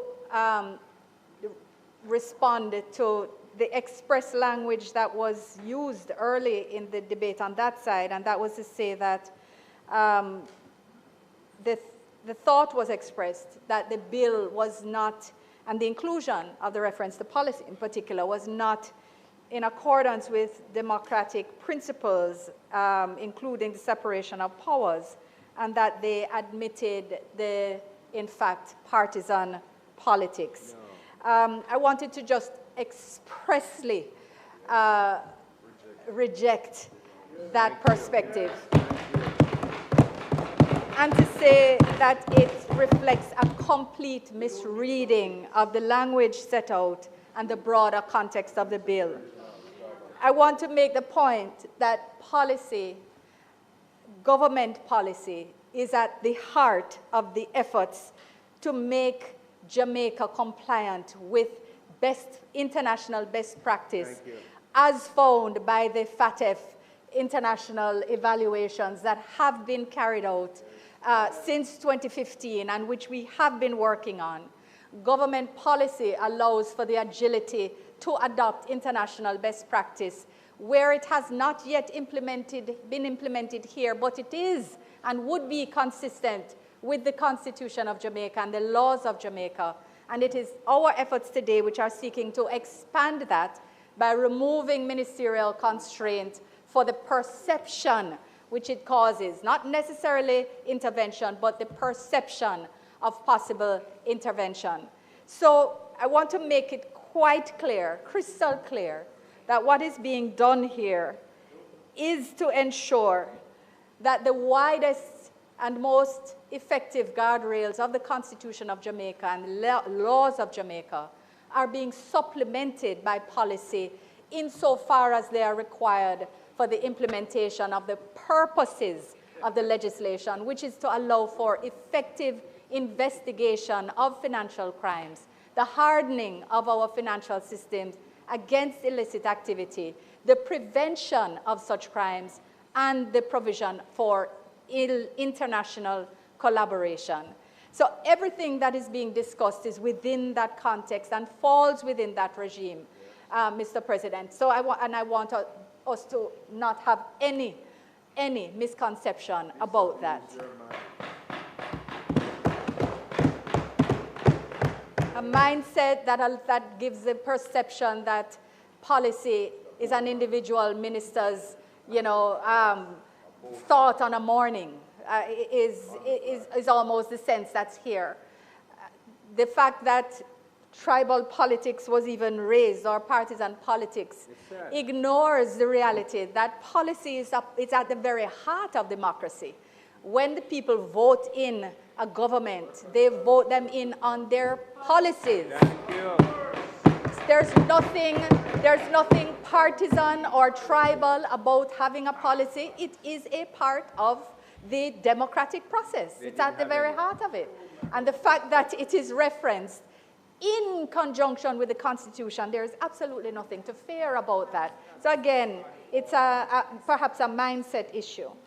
Mr. President, I know you gave me some guidance earlier about the unexplained wealth order, but I just want to make one small point. I want to thank Senator Bernard for raising the issue, because it gives me the opportunity to state publicly that Jamaica's asset recovery regime, and the FID is the ARA, is the Asset Recovery Authority in Jamaica.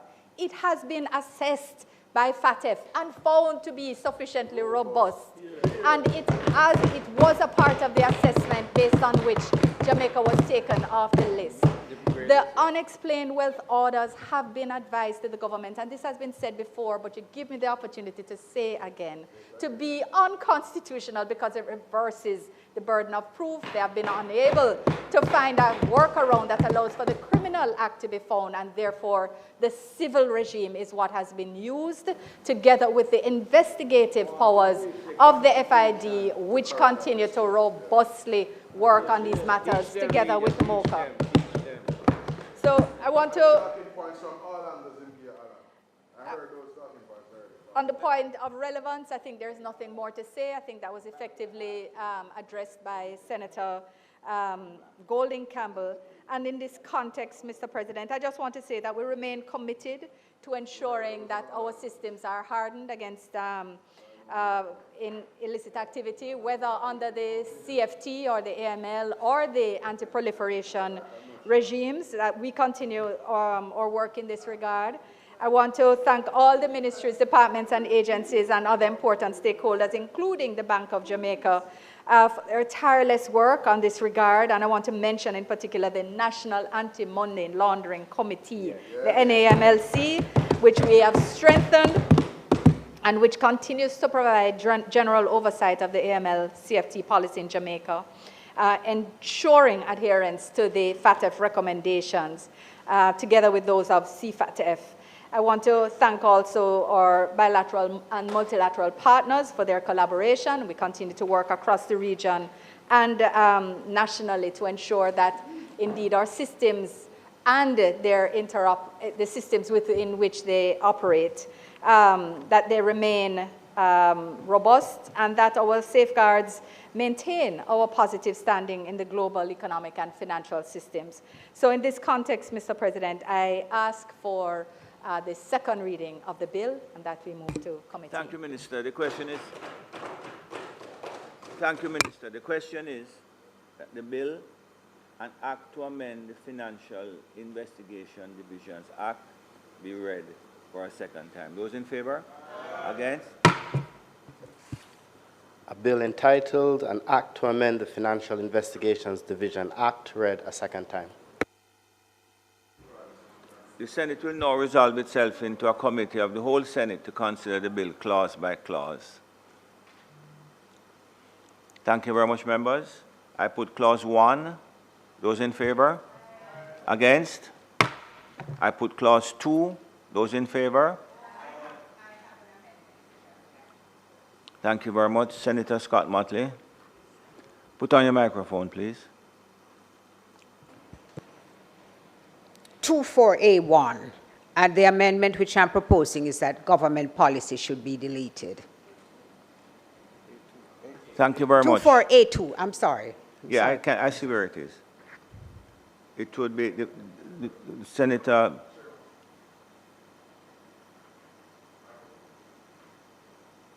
I'm putting the amendment, you know. I beg your pardon? I'm sorry, Senator. Thank you, Mr. President. Just to respond to say, Mr. Chairman, we note the proposal that has been made, but we think that the matter has been sufficiently expounded on in the debate, including the fact that the government believes that indeed its policy to actually implement these hardened financial systems are fundamental to the success of the bill, and therefore we will not be accepting the proposed amendment. Thank you very much. So the proposal from Senator Scott Motley is that section 2(4)(a)(2) be amended by the removal of the word or the phrase government policy. That amendment has been proposed. All in favor? Call for divide. Madam Clerk? All right, so those in favor? Those against? The 1 minute, Senator Brown. Those against? Again, I've called for divide. Yeah, okay. Once the But I motion just has been needed to put. hear the... Okay. Okay, don't panic, Senator Morris.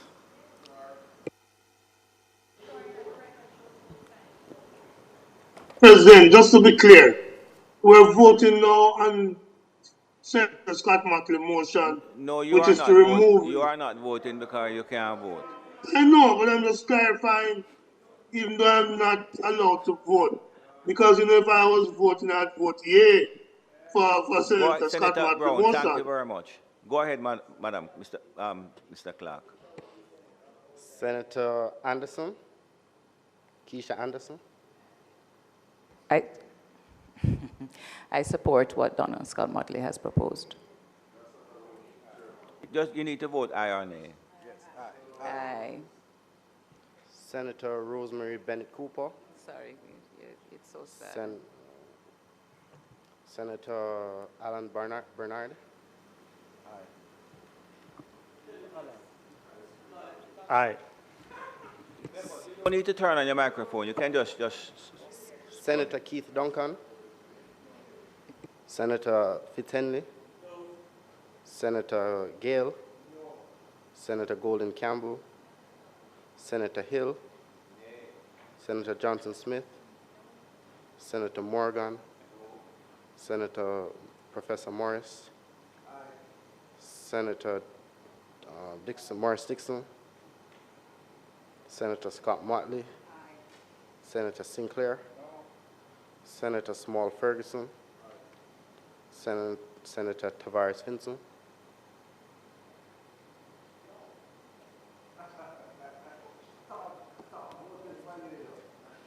Senator Dr. Thame.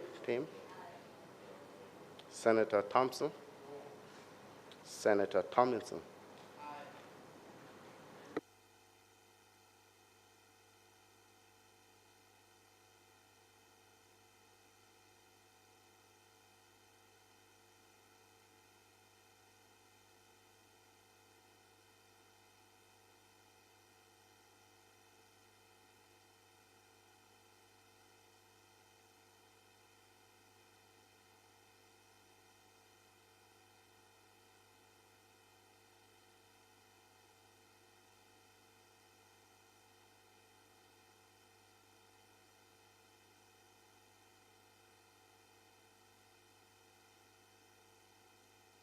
Thank you very much, members. I do report the result of the divide as follows. 7 ayes, 10 noes, 2 members absent, 1 online. So the noes, in fact, have it. So I now put the clause number 2. Those in favor? Against?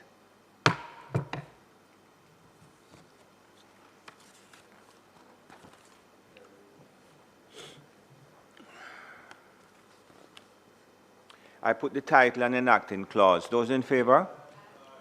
Against? The question is that I do report the bill as having passed committee stage without amendment. Those in favor? Against?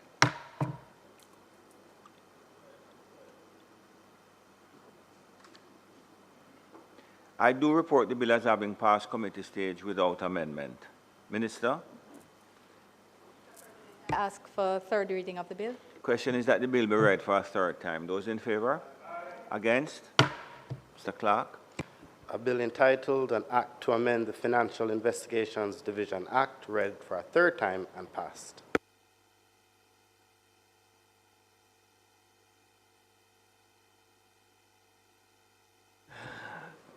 Minister?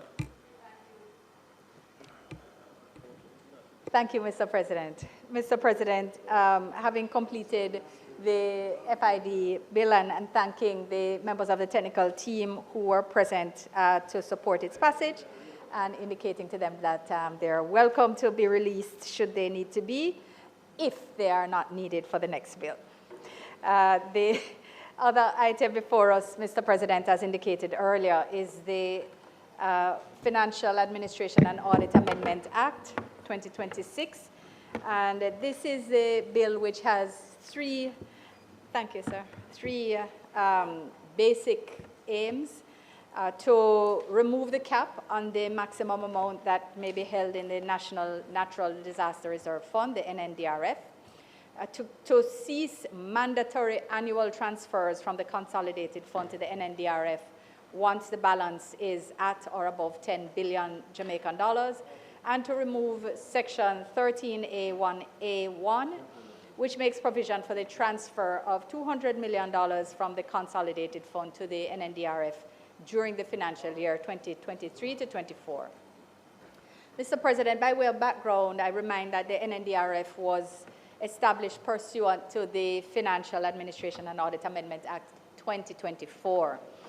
Members of this Honorable Senate may recall that the establishment of the fund was intended to provide a facility consisting of transfers or issues from the consolidated fund principal bank account, funds from the triggering of any natural disaster instruments that may exist, and funds from any other indicated source of flows. The NNDRF enables an immediate financial response to a disaster affecting Jamaica that either had a fiscal impact equivalent to or greater than 1.5% of GDP, and which triggers a disbursement under a natural disaster instrument held by or on behalf of the government of Jamaica. And I know that several colleagues here recall when this bill was passed, and one would not have contemplated that we would have had the type of disaster that we have just been through. And in fact, the establishment of the $10 billion threshold seemed, it seemed an ambitious threshold. And here we are. Less than 2 full years later, we are here again. And this is the nature of legislation. Mr. President, with regards to natural disaster instruments, members will also recall that the government built a multi-layered, proactive disaster risk financing framework, which included Jamaica's catastrophe bond, and you recall that we were the first small island, and in fact, the first small state to have sponsored its own catastrophe bond. One which Melissa has given great global visibility, Policies with the Caribbean Catastrophe Reinsurance Facility, the CCRIF, which many of us will recall for years, not only Jamaica, but countries across the Caribbean had been complaining that the CCRIF was constructed in such a way that made it practically impossible to draw down under it. And I recall when Antigua and Barbuda had their massive hurricane, and that absolutely, Barbuda was completely destroyed and Antigua significantly damaged. And even then, when they drew down, it was a drop in the bucket of what was needed to rebuild. But Jamaica renegotiated our CCRIF arrangements to work along a very innovative structure with a grid that allowed us to be able to not only claim for flood impacts, but to be able to claim in small geographic areas, which beforehand had never been available to us. So we have actually delivered a new model to the rest of the region. Came from government policy. It did. Thank you for that intervention. But again, so there's much that has been done to make it accessible for the purpose, which allows and has allowed for funds to be drawn down on and to be placed in the NNDRF for those who are unable to make the connection between the points. It's also one of the things we have done as well is to enter into various credit contingent claims with the IDB and the World Bank Group, which again have become extremely relevant post Melissa. Mr. President, 13A1 of the FAA Act provides that the maximum amount of the fund, taking into account all of the sources, those of which I've just named, including amounts, for emphasis, received from the triggering of natural disaster instruments, that should be $10 billion.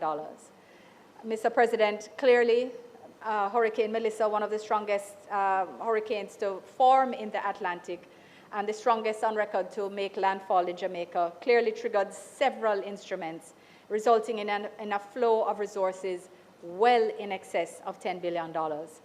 So this bill seeks to remove that cap, remove the $10 billion as a cap. It's there, remains as a threshold for ceasing the mandatory payments of $400 million,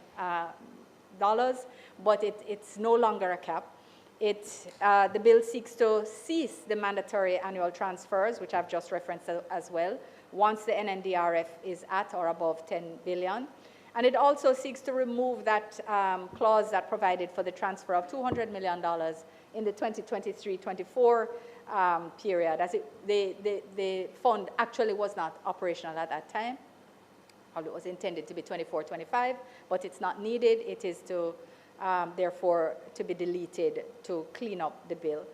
Mr. President, there's only one clause for me to reference, and clause 1 addresses the preliminary issues, short title, etc. But then clause 2 expressly provides for the deletion of 13A1 and its substitution in paragraph A by the following. The words issues from the consolidated fund principal bank account of not less than, sorry, it's probably better for me to just read the full.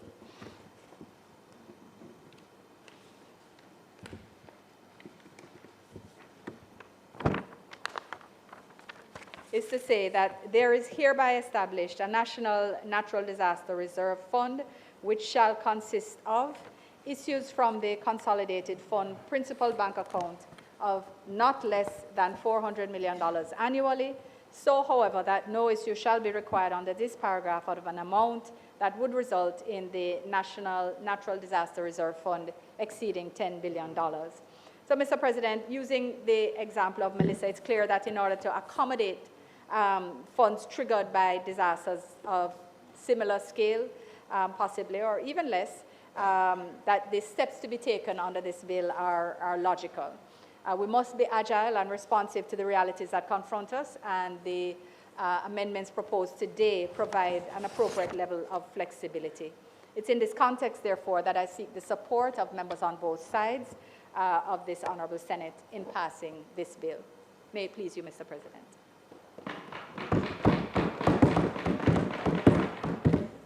Thank you, Minister.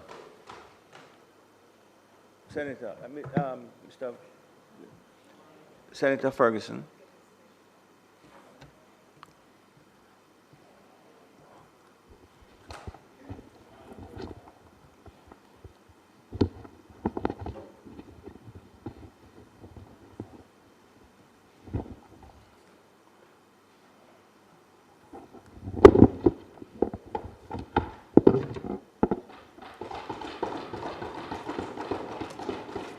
Thank you very much, Mr. President.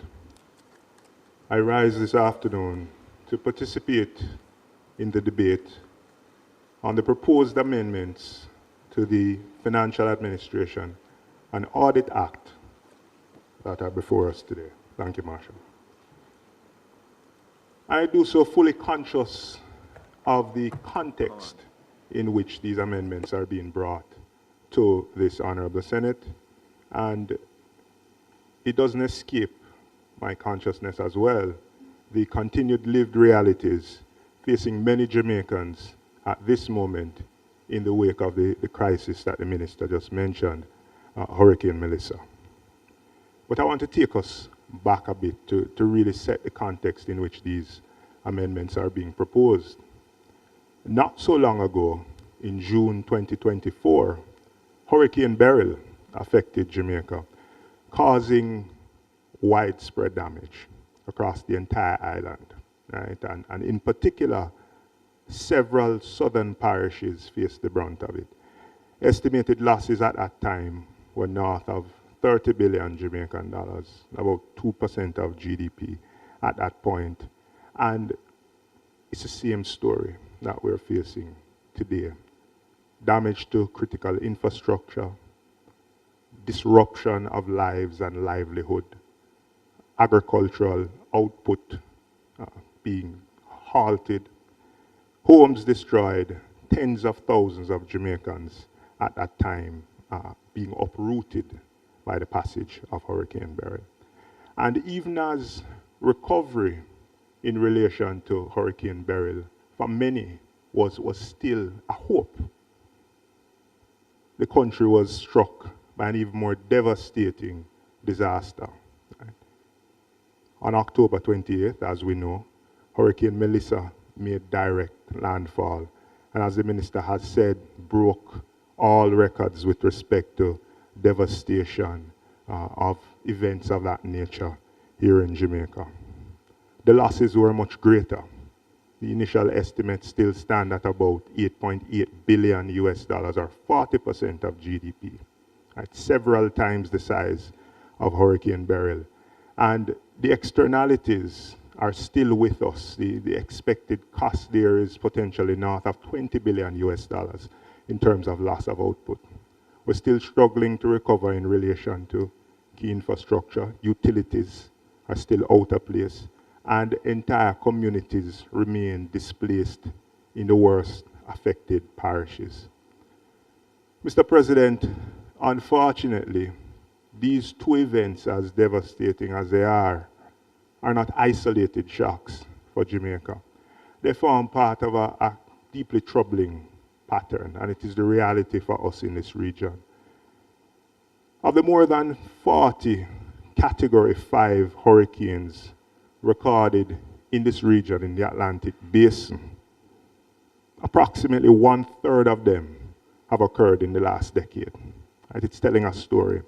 In fact, the 2025 Atlantic hurricane season equaled the number of Category 5 hurricanes that would have occurred in one single season. Again, telling a story. And the science is telling us plainly that these storms are becoming more intense, more destructive, and unfortunately, more frequent within our region. And Jamaica's vulnerability to these events are structural. It's based on where we're placed. We sit squarely in the hurricane belt. At the same time, we also sit along a very active earthquake fault system. I don't want us to forget that. And documented history of damaging seismic events is there. Right? So the combination, Mr. President, of these meteorological and geological risks place Jamaica among the more vulnerable small island developing states globally. Disasters for Jamaica are unfortunately not rare anymore. Right? They are a part of the reality that we have to plan for, and foremost when we look at the risks facing our nation. Several months after the passage of Hurricane Melissa, the truth is that the reality that many Jamaicans are facing is in stark contrast to some of the pronouncements from the government and the congratulatory tone in relation to the pace and significance of the recovery. Beyond the press releases and the communication, the reality on the ground tells a very different story. There are families, Mr. President, who remain without a permanent roof over their heads. There are children, Mr. President, whose education has been halted by this crisis. There are people who have no access to basic amenities, potable water, electricity, public services. Many Jamaicans, Mr. President, are speaking in their own words and saying that they have not yet felt the arm of recovery extended to them from the state in a meaningful way. Right? It's against this backdrop, Mr. President, that while we welcome the removal of the cap, which is a matter of practical fact by virtue of events past, the release of funds in excess of the $10 billion, we believe, Mr. President, that it's disappointing that we have not taken this opportunity to become more constructive in relation to this fund in the face of the realities that we have just experienced. Mr. President, at a time when recovery in relation to our latest crisis is far from complete, the vulnerability that we suffer is most visible by virtue of what has happened. And the risks that we're facing seem to be escalating as opposed to diminishing. I believe, Mr. President, that we're missing the mark with respect to the extent of the amendment before us today, and we could become much more progressive in safeguarding the people of Jamaica from this mounting risk. Mr. President, while the amendment does not prevent the fund from going beyond the $10 billion, it in fact allows it, there is an important change, Mr. President, that I'd like to encourage the government to re-examine.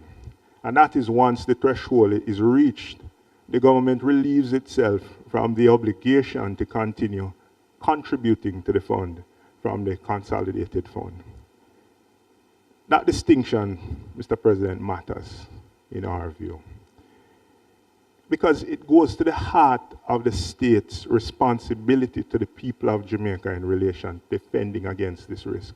As the minister said, this allows for the fastest, most immediate, and most certain response under circumstances of crisis of this nature. Mr. President, in the real world of public finance, optionality, really, when it comes to funding, is rarely a neutral thing. Right? Where contributions of any nature are no longer mandatory, they become the subject of annual budget pressures, competing priorities, and political discretion. Experience tells us that in such circumstances, allocations are often deferred, diluted, or in many instances, omitted altogether.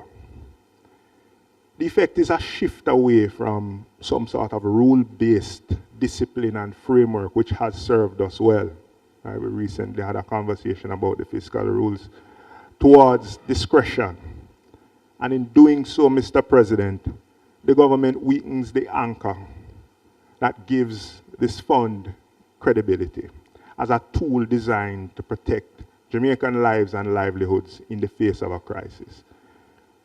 The concern, Mr. President, is heightened when the threshold itself is considered against recent experience. The minister described the $10 billion at the time as being ambitious, but we have seen, Mr. President, that $10 billion, while it may sound substantial in isolation, it is modest when measured against the scale of the losses that Jamaican families and communities have experienced in the most recent crises I referenced before.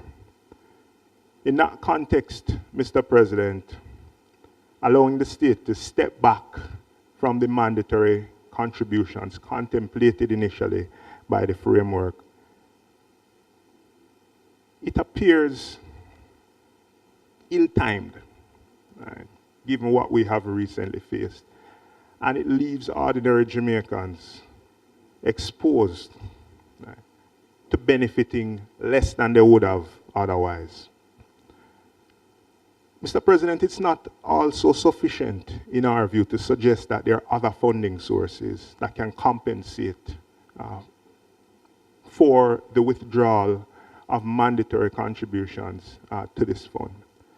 The insurance arrangements and catastrophe bonds and contingent credit lines all have a very important role to play in a layered disaster risk management framework, but they are not the same as this fund. Right?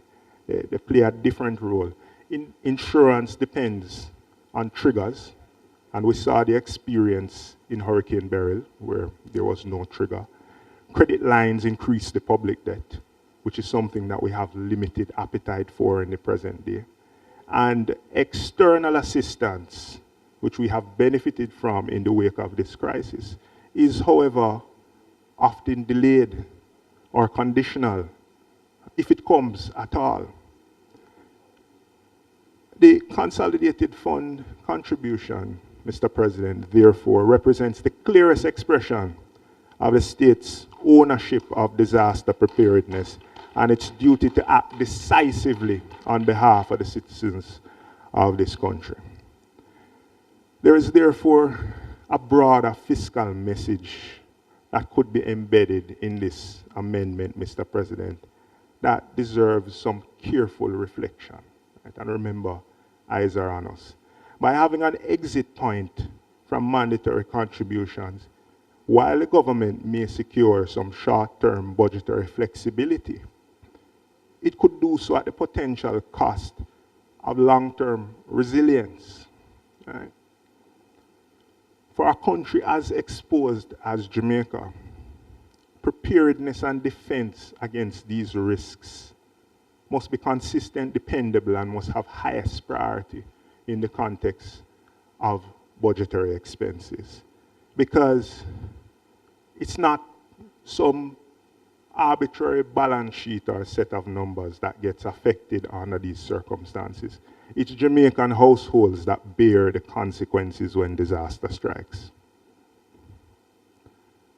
Most importantly, Mr. President, this amendment might send a signal to the public, unintended or otherwise, that even as we struggle to recover from a significant crisis, the state is indicating that its preparedness to support investing in resilience and recovery has its limits. Right? And as we have said, limits that are not significant relative to the potential fallout from these crises. It indicates that the government is willing to take a step back from this particular tool at an unfortunate juncture. We on this side, Mr. President, therefore urges the government to reflect carefully on that potential message that it may be sending to the people of Jamaica at this time, and consider whether this is a moment to retreat in this way or to become even more constructive with respect to the measures of defense that we have against this risk that will continuously affect us given where we're geographically placed.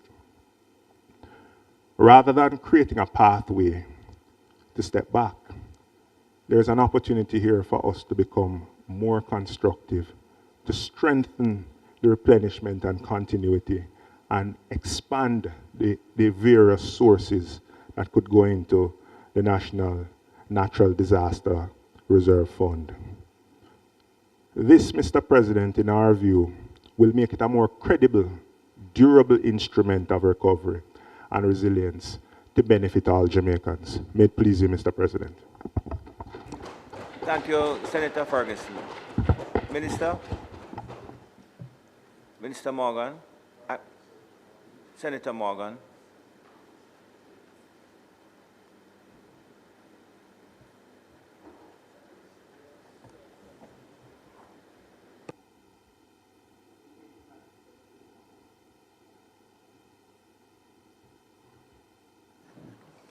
Thank you, Mr. President. Mr. President, I welcome the opportunity to contribute to this debate having regard to the proposed amendments to the Financial Administration and Audit Act. I believe these amendments are quite timely. I welcome the debate itself. Obviously, perspectives will diverge, but nevertheless, the thought and object behind the amendment that we have brought, we would not want them to be lost. Indeed, we want them to be uppermost in the minds of the Jamaican people. There's no denying, Mr. President, that as a small island developing state, situated where we are situated, near fault line, in a zone that sees serious storms from time to time, and having regard to the sheer reality that is climate change and the attendant adverse weather events, it's not so much a matter of if, but more so when. So it is incumbent on a responsible government, Mr. President, to continue to focus attention on getting its affairs and indeed its house in order so as to better withstand and to more effectively respond to exogenous shocks.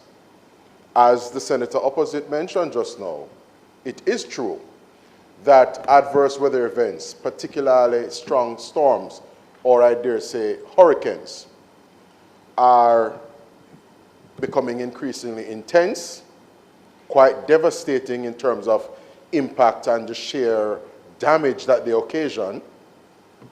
They are becoming increasingly unpredictable, and they're also more frequent, and as the Prime Minister likes to observe, they overlap.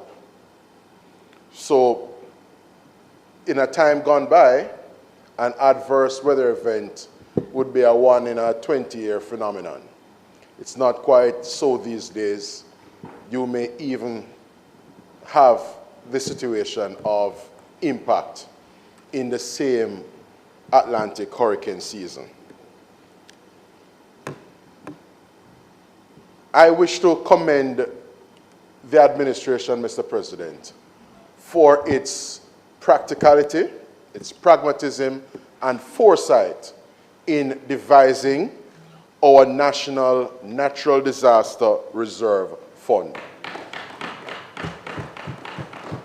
Very, very important, Mr. President, because at the heart of putting in place, separate and apart from CRIF, which was always a facility, and separate and apart from even budgetary contingencies, having a discrete and dedicated fund insofar as the National Natural Disaster Reserve Fund helps to put the country in a position where in a more sustainable, in a more certain and responsive way, the government can respond to the vagaries of adverse weather events, such as Hurricane Beryl, or even in the more recent instance, the passage of Hurricane Melissa. And so, there is a robust framework in place, I would submit and contend. This robust regime entails such things as espoused earlier as the CRIF. The catastrophe bond would have been a part of the architecture. the NNDRF, and other financial solutions. Those with the World Bank and the Inter-American Development Bank come to mind readily. But in the main, these provisions put us in a position, Mr. President, to be fiscally resilient and demonstrably so. And we have seen it in relation to response to Beryl and more recently in response to the passage of Hurricane Melissa. Mr. President, the observation being made, certainly as I would have tracked the debate in the lower house and repeated this morning by the senator opposite, is essentially for the sequestering of funds, which the amendment that has been brought is seeking to obviate and depart from. And it's a very, very important move that has been made by the government. There's no suggestion that the $10 billion in the NNDRF is sufficient to respond to adverse weather events, which may cost exponentially greater sums, nominally and in real terms, than that. It is to be noted, however, that having regard to the exigencies of government, the determination that has been made by the administration at this time is that we are not going the route of, in any mandatory way, sequestering funds that could have otherwise gone to even attending to critical resilience building interventions, Mr. President, to ensure that households and communities across Jamaica are in a better position, whether in terms of roofing infrastructure, water harvesting, connectivity in terms of broadband and satellite, to better navigate and withstand the vicissitudes of adverse weather events, Mr. President. So, in this debate, there is the view, and we note it, that not setting aside in a mandatory way this 400 million Jamaican dollars will essentially have our response mechanism deprived of these funds. It's a view that I do not share, because although there's no mandatory obligation, the truth of the matter is that there is nothing preventing or constraining government from making contributions and provisions into the fund to prop up and continue to shore up the fund over time. So the fact of the matter is, based on the actions of this administration, certainly in the past, and the very DNA, the very makeup in terms of fiscal responsibility and doing things that are appropriate and sober from a financial and public finances management standpoint, Mr. President, those deeds of the past, I believe, must count for something. If it is that it is an administration that has taken us through such things as COVID, Hurricane Beryl, and is taking us through Melissa, the fiscal dexterity of the government, the fiscal history of the government must count for something, Mr. President. Great policies. Great policies. So, Mr. President, we know that at any budget season, in any budget season, when determinations are being made about the priorities, the fiscal priorities of the government of Jamaica, we have competing interests, we have competing obligations, and competing priorities even. And the truth of the matter is that the pie is not an inordinate, or I dare say, an infinite one. And therefore, the determination that has been made by the government is that as opposed to having funds being placed in an obligatory way in terms of being sequestered or set aside in a discrete way in the way it had been based on the previous regime that was in place, the one we're seeking to effect an amendment to, it will afford and accord the government greater degrees of fiscal latitude and dynamism to make determinations that will suit and serve the interests of the people of Jamaica at various points in time vis-a-vis the management of public finances. What does that look like, Mr. President, in real terms? When we speak about the national budget, and if you even contemplate nominally 400 million Jamaican dollars, you're speaking of resources that could help the most vulnerable among us, for example, in relation to the PATH program. We have seen images across social media and indeed in traditional media as to how constituents across Jamaica have clamored for the 20,000 Jamaican dollars per the Solidarity program. It speaks to foresight on the part of government, because we are unequivocal on this side, Mr. President, that all Jamaicans had to share in the burden of taking us to where we have been in terms of fiscal recovery and fiscal resilience as a country. And inasmuch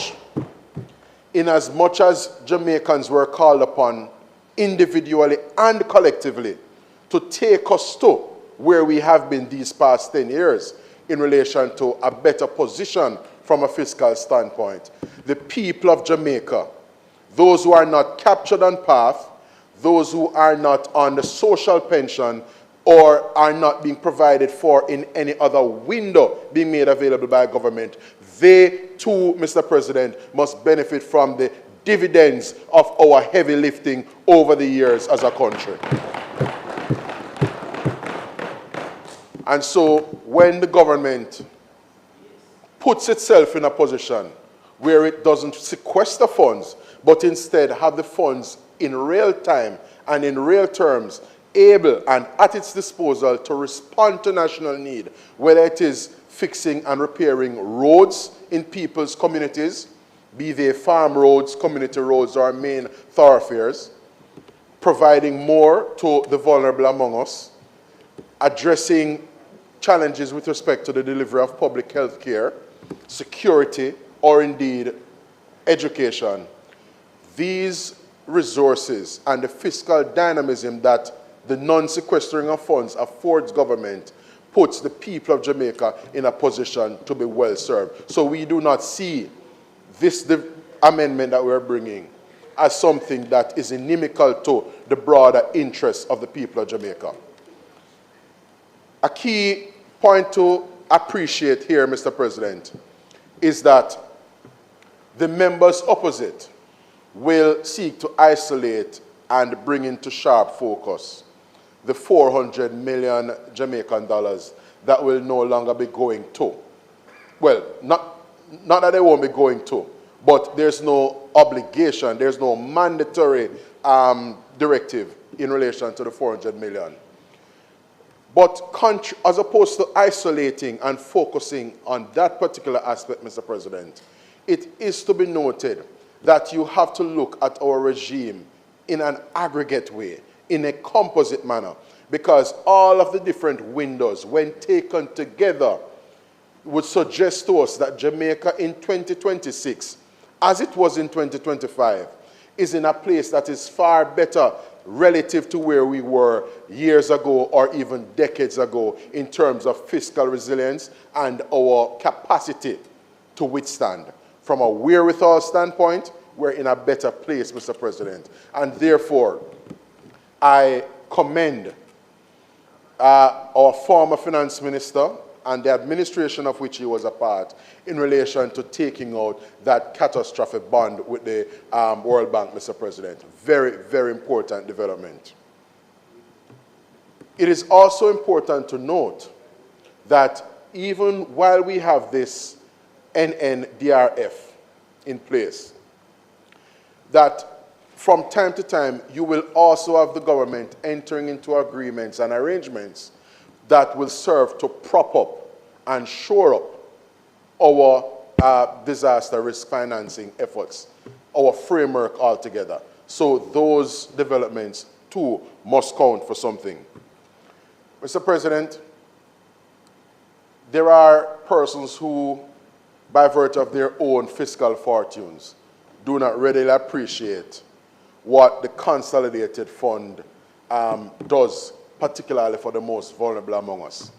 Because whenever we have threats of adverse weather events, there are some among us who may not quiver and shake in their boots in the way other Jamaicans in less auspicious circumstances and indeed less financially endowed conditions would have to contend with. With the passage of Hurricane Melissa, Mr. President, with the passage of Hurricane Melissa, it was the resources, the investments in the framework in terms of our National Disaster Fund and the architecture in general, which includes other elements, not just the NNDRF itself, but other provisions like CRIF and so on. It is those arrangements that have allowed for the response that we have had. And what did we see consequent on Hurricane Melissa? Jamaica's own standing and good name, certainly in the international community of nations, saw a number of humanitarian aid organizations coming to our assistance in relation to the delivery of reliable and appropriate nutrition solutions, hot meals in many instances, and we have to thank World Kitchens and the other partners for that kind of support. Mr. President, we also saw tens of thousands of care packages distributed. That was made possible by the fiscal coffers of the country. So even before the government went to tap the resources from Support Jamaica, we, having regard to contingencies in our budget, were in a position to make resources available to respond to the real needs and hardships being endured by our people consequent on the passage of Hurricane Melissa. So we don't need to be lectured to, Mr. President, in relation to doing right by the people of Jamaica, responding in ways that are practical, conscientious and compassionate, and of course, in the interest of the people of Jamaica, is in the DNA of this Holness-led government, Mr. President. And so I wish to implore this chamber to support the amendments that have been brought.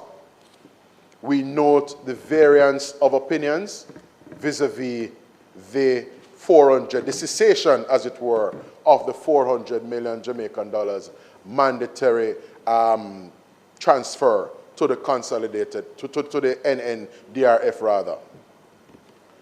But even while that is so, I wish to assure this chamber, and even more so, the people of Jamaica looking on, that in this government you have a responsible, well-reasoned and sober outfit serving as stewards of your affairs. And the truth of the matter is that we have demonstrated by our deeds, not words, that we are compassionate, caring for the most vulnerable among us, and at all times will be championing and advancing the interests of you, the people of Jamaica. May it please you, Mr. President. Thank you very much. Minister? Minister, it's 1:20. Or thereabouts. Well, it's 1:20 somewhere. So, President, at 1:20, might it be, might the standing orders be suspended to allow us to I just don't want to interrupt the flow of the to sit beyond 1:30 to complete the business of the day. Members would have heard that question. Those in favor? Minister? Oh, I'm sorry. Where's Senator Anderson? And do not believe that we have not observed your Bob Marley birthday scarf. Ah, my son was to be born on the 6th of February, but he came on the 7th, so it's a special day for me.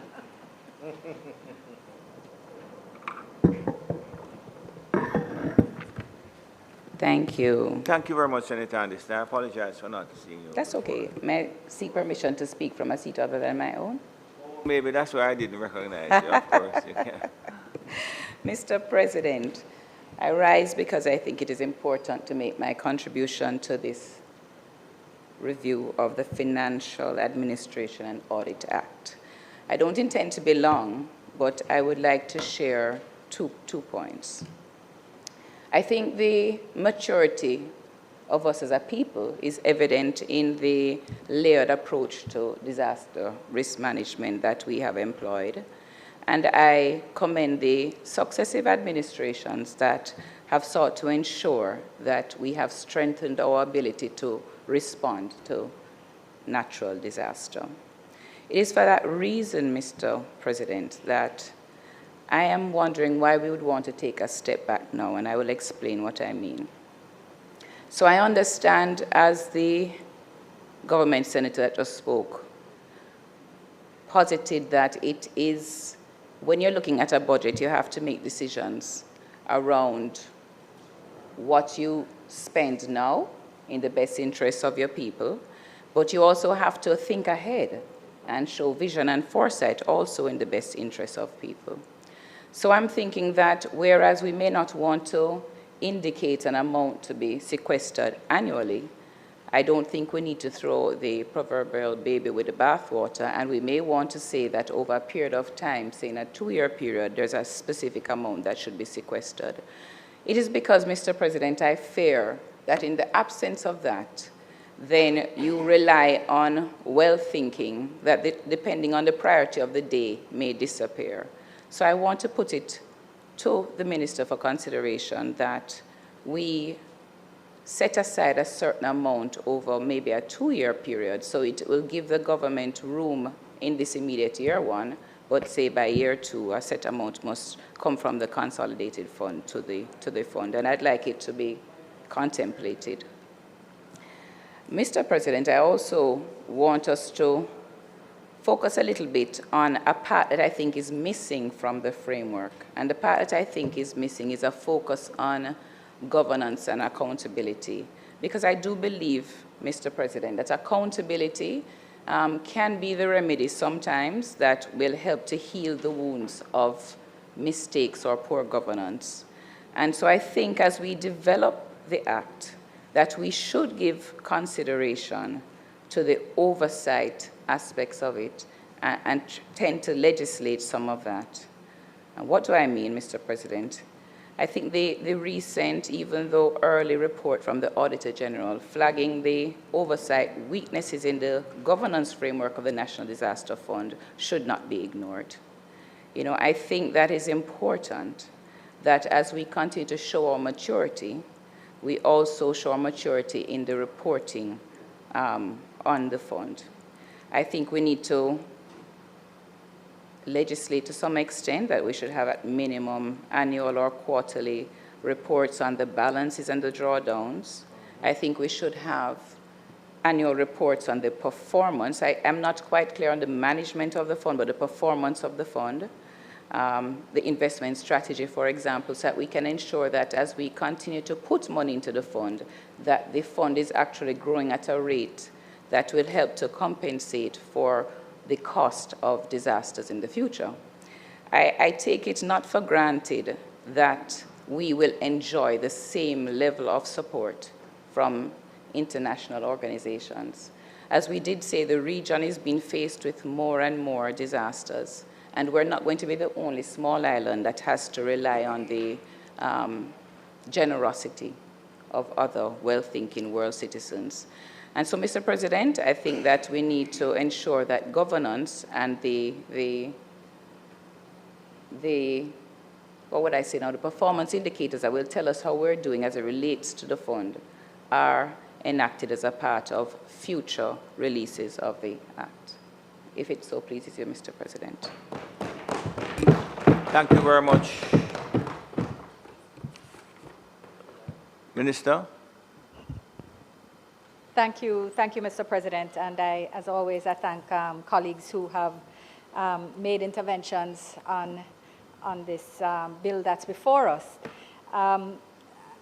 allow me to start by commending Senator Small Ferguson on his presentation, because because I found it very thoughtful and also very empathetic, which is an excellent combination. And just in welcoming you to the Senate, because I think this is the first time I've heard your presentation, even if you have presented before. So I wanted to commend you on it.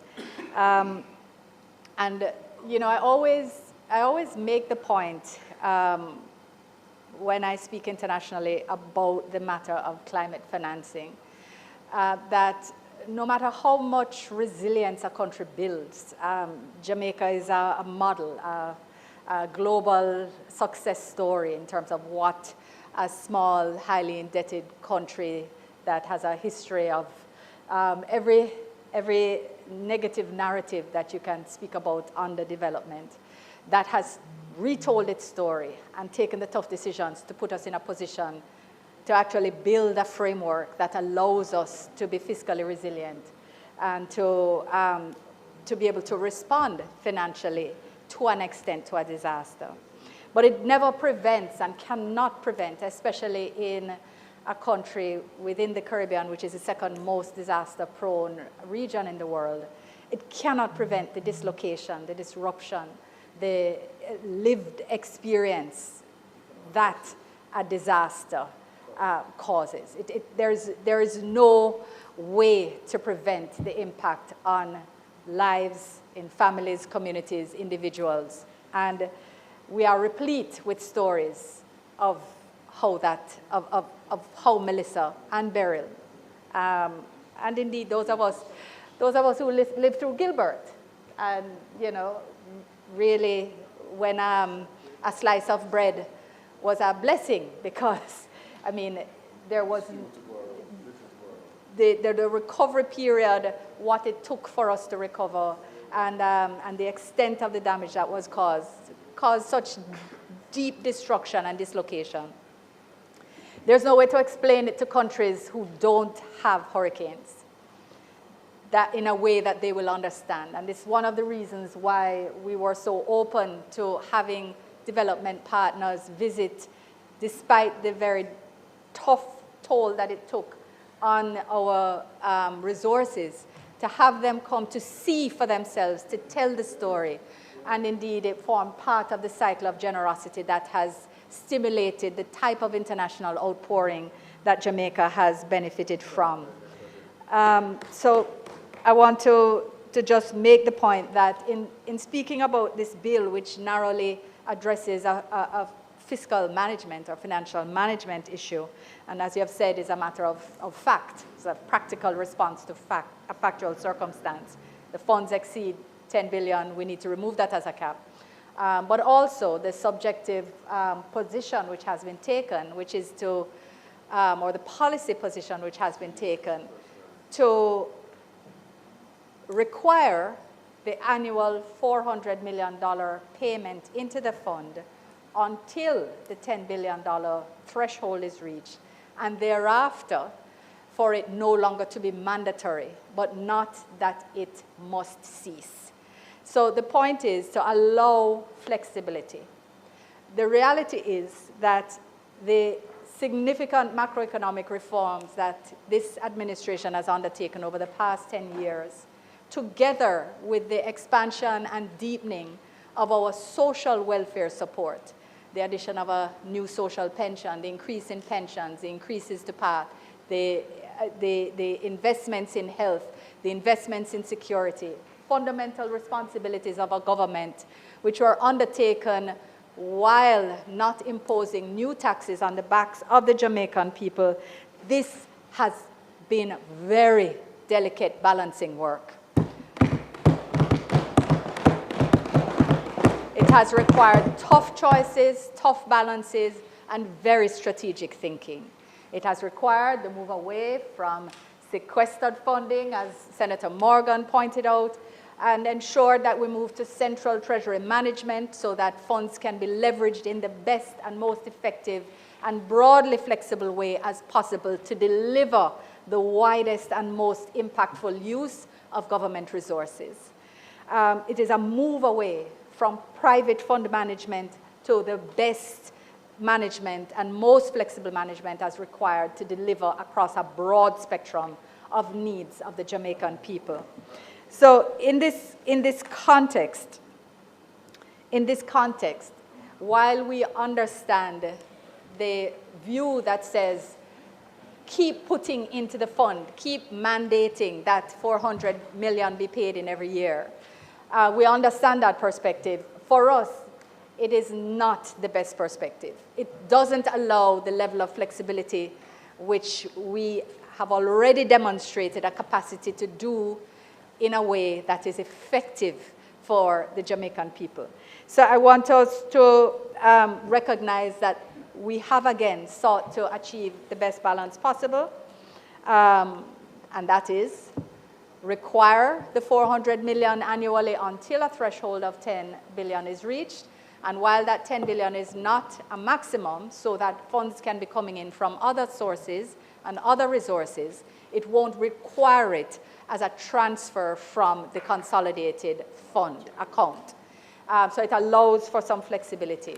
But it doesn't, it won't stop it if the funds fall below 10. So a 10 is just is a minimum threshold. And it doesn't exclude other sources. On the matter of its treatment, it is reported on within the estimates of expenditure.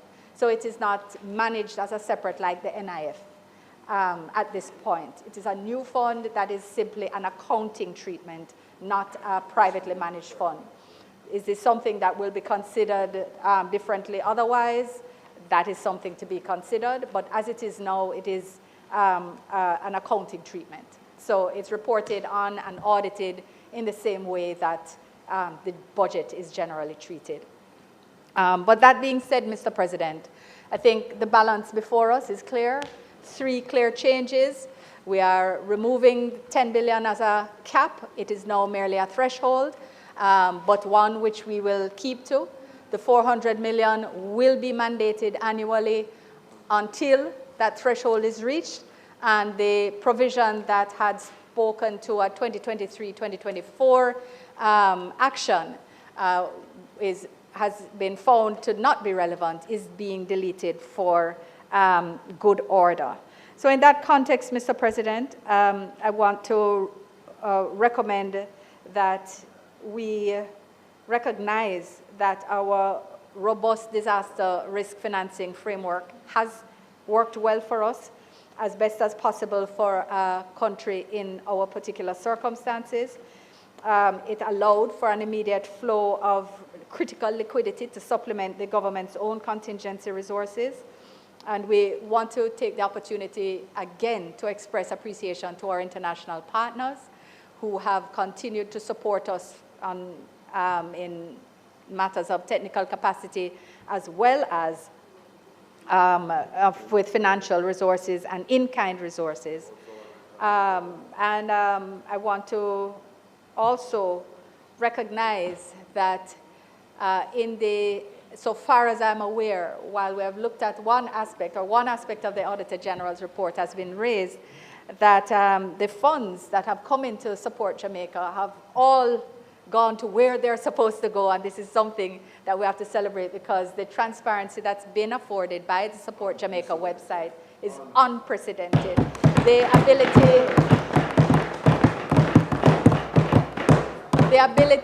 ability to, there's still more to be done in terms of our processes, and this is why the ODPEM was moved into the OPM so that we could directly oversee the type of changes which have been needed for years, in fact, and are now being implemented.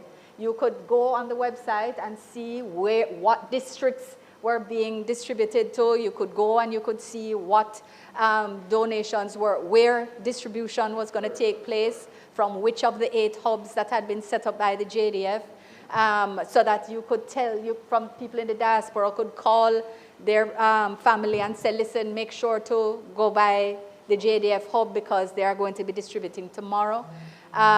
It has really been a step change, and one, we're not an administration to sit on laurels, so we continue to look at how we can improve more, and we continue to work to ensure that we improve our ability to respond actively to disasters and to deliver relief.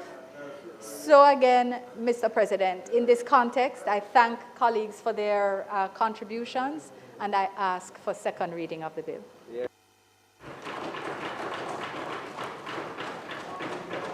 Thank you very much, Minister. The question is that an act to amend the Financial Administration and Audit Act be read a second time. Those in favor?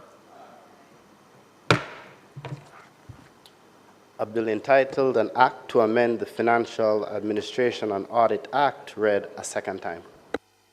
The Senate will now resolve itself into a committee of the whole Senate to consider the bill clause by clause. I put clause 1. Those in favor? Aye. Against? I put clause 2. Those in favor? Aye. Against? I put the title and enacting clause. Those in favor? Aye. Against? The question is that I do report the bill as having passed committee stage without amendment. Those in favor? Aye. Against? I do report the bill as having passed committee stage without amendment. Minister? Mr. President, I ask for third reading of the bill. Members would have heard. Those in favor? Against? Mr. Clerk? A bill entitled An Act to Amend the Financial Administration and Audit Act read for a third time and passed.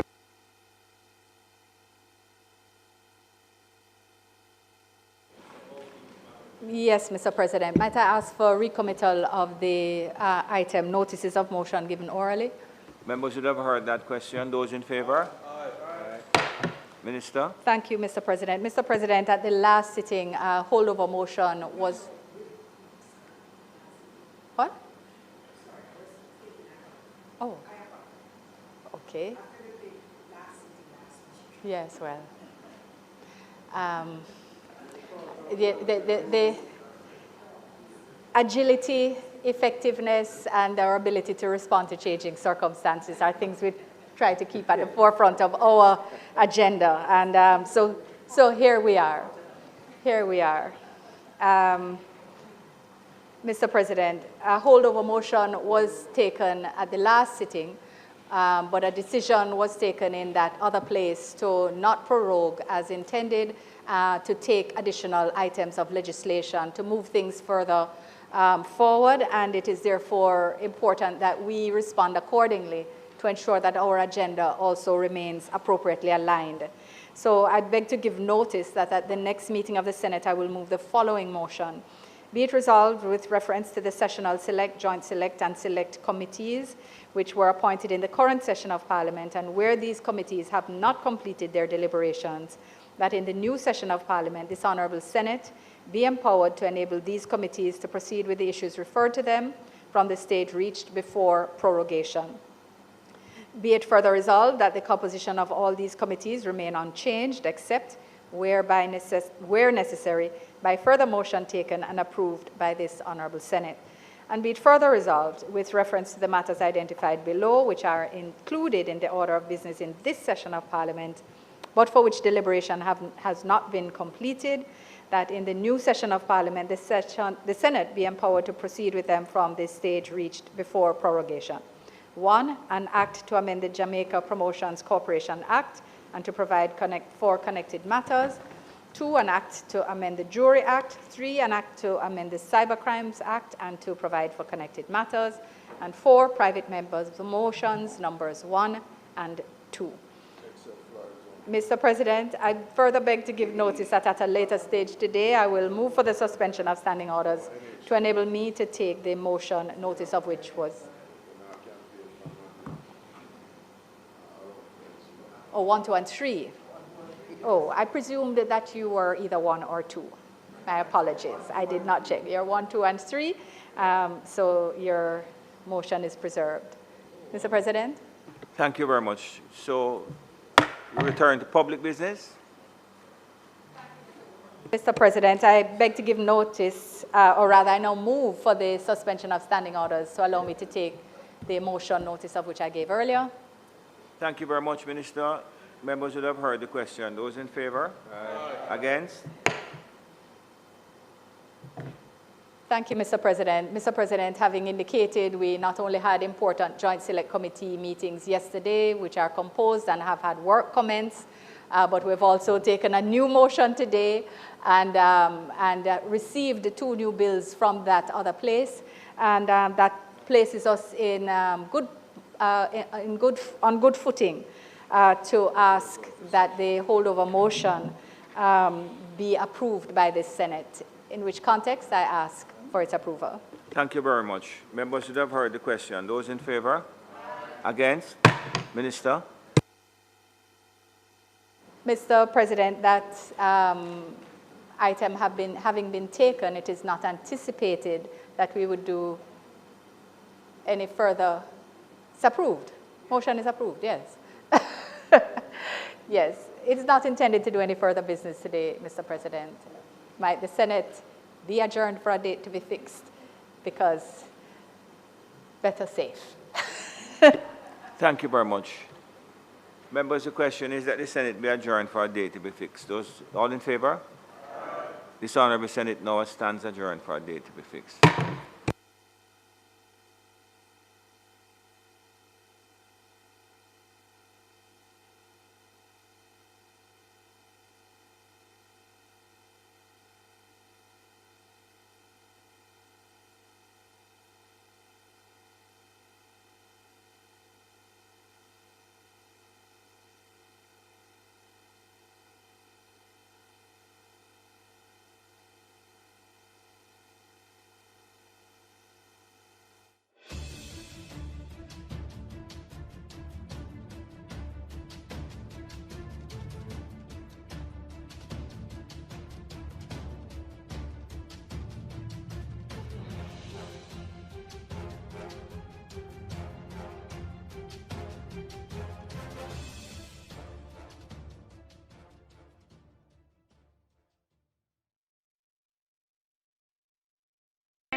$156,000 more Jamaicans are working. This is more than any other time in our history. Your government is caring for you. I wonder who that somebody be.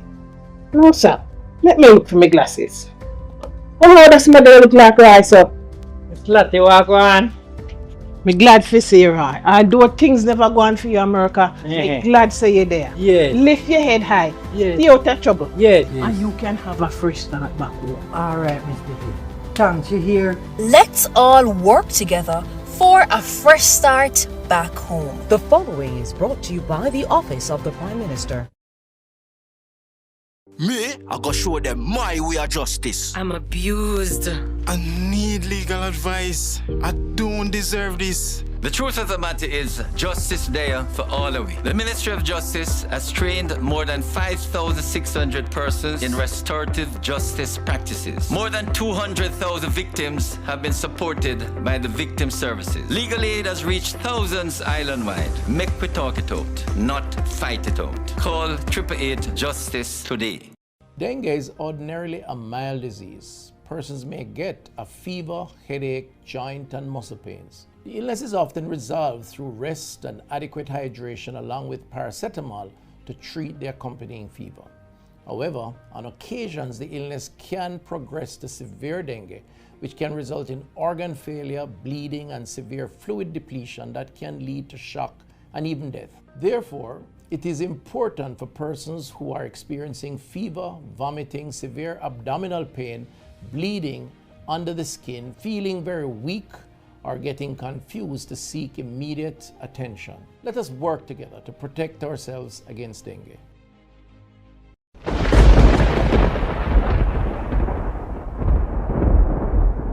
When the storm rages and the world feels shaken, remember, our strength lies in unity. It's in coming together, sharing hope, and standing shoulder to shoulder that we find resilience. Every act of kindness, Every word of encouragement builds a brighter tomorrow. We are stronger as one. Our courage, compassion, and hope will light the way forward. Together we rise.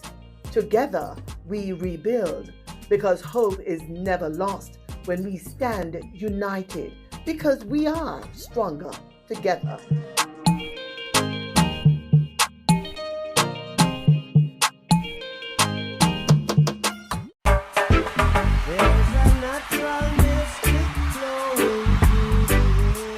Experience the natural mystic of Bob Marley at the annual Bob Marley Tribute Concert, Emancipation Park, Friday, February 6th, Bob Marley Day.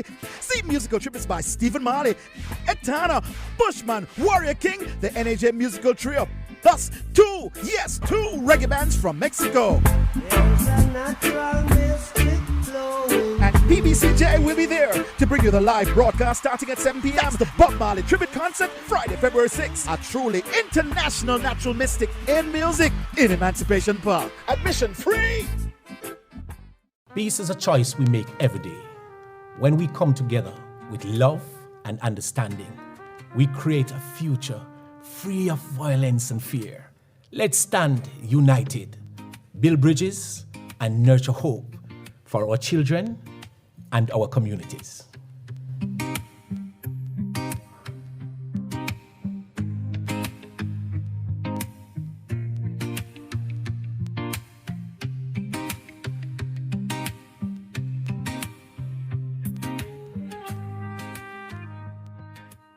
Send the something and come back. Back to sender! God, I thank you so much. Miracles await and miracles abound. Tune in every Sunday at 7 a.m. for your share of the Miracle Revival Hour with Reverend Dr. Blair. Come for the word, stay for the worship, right here on PBCJ. Miracle worker, work one for me.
Pirates, yes, they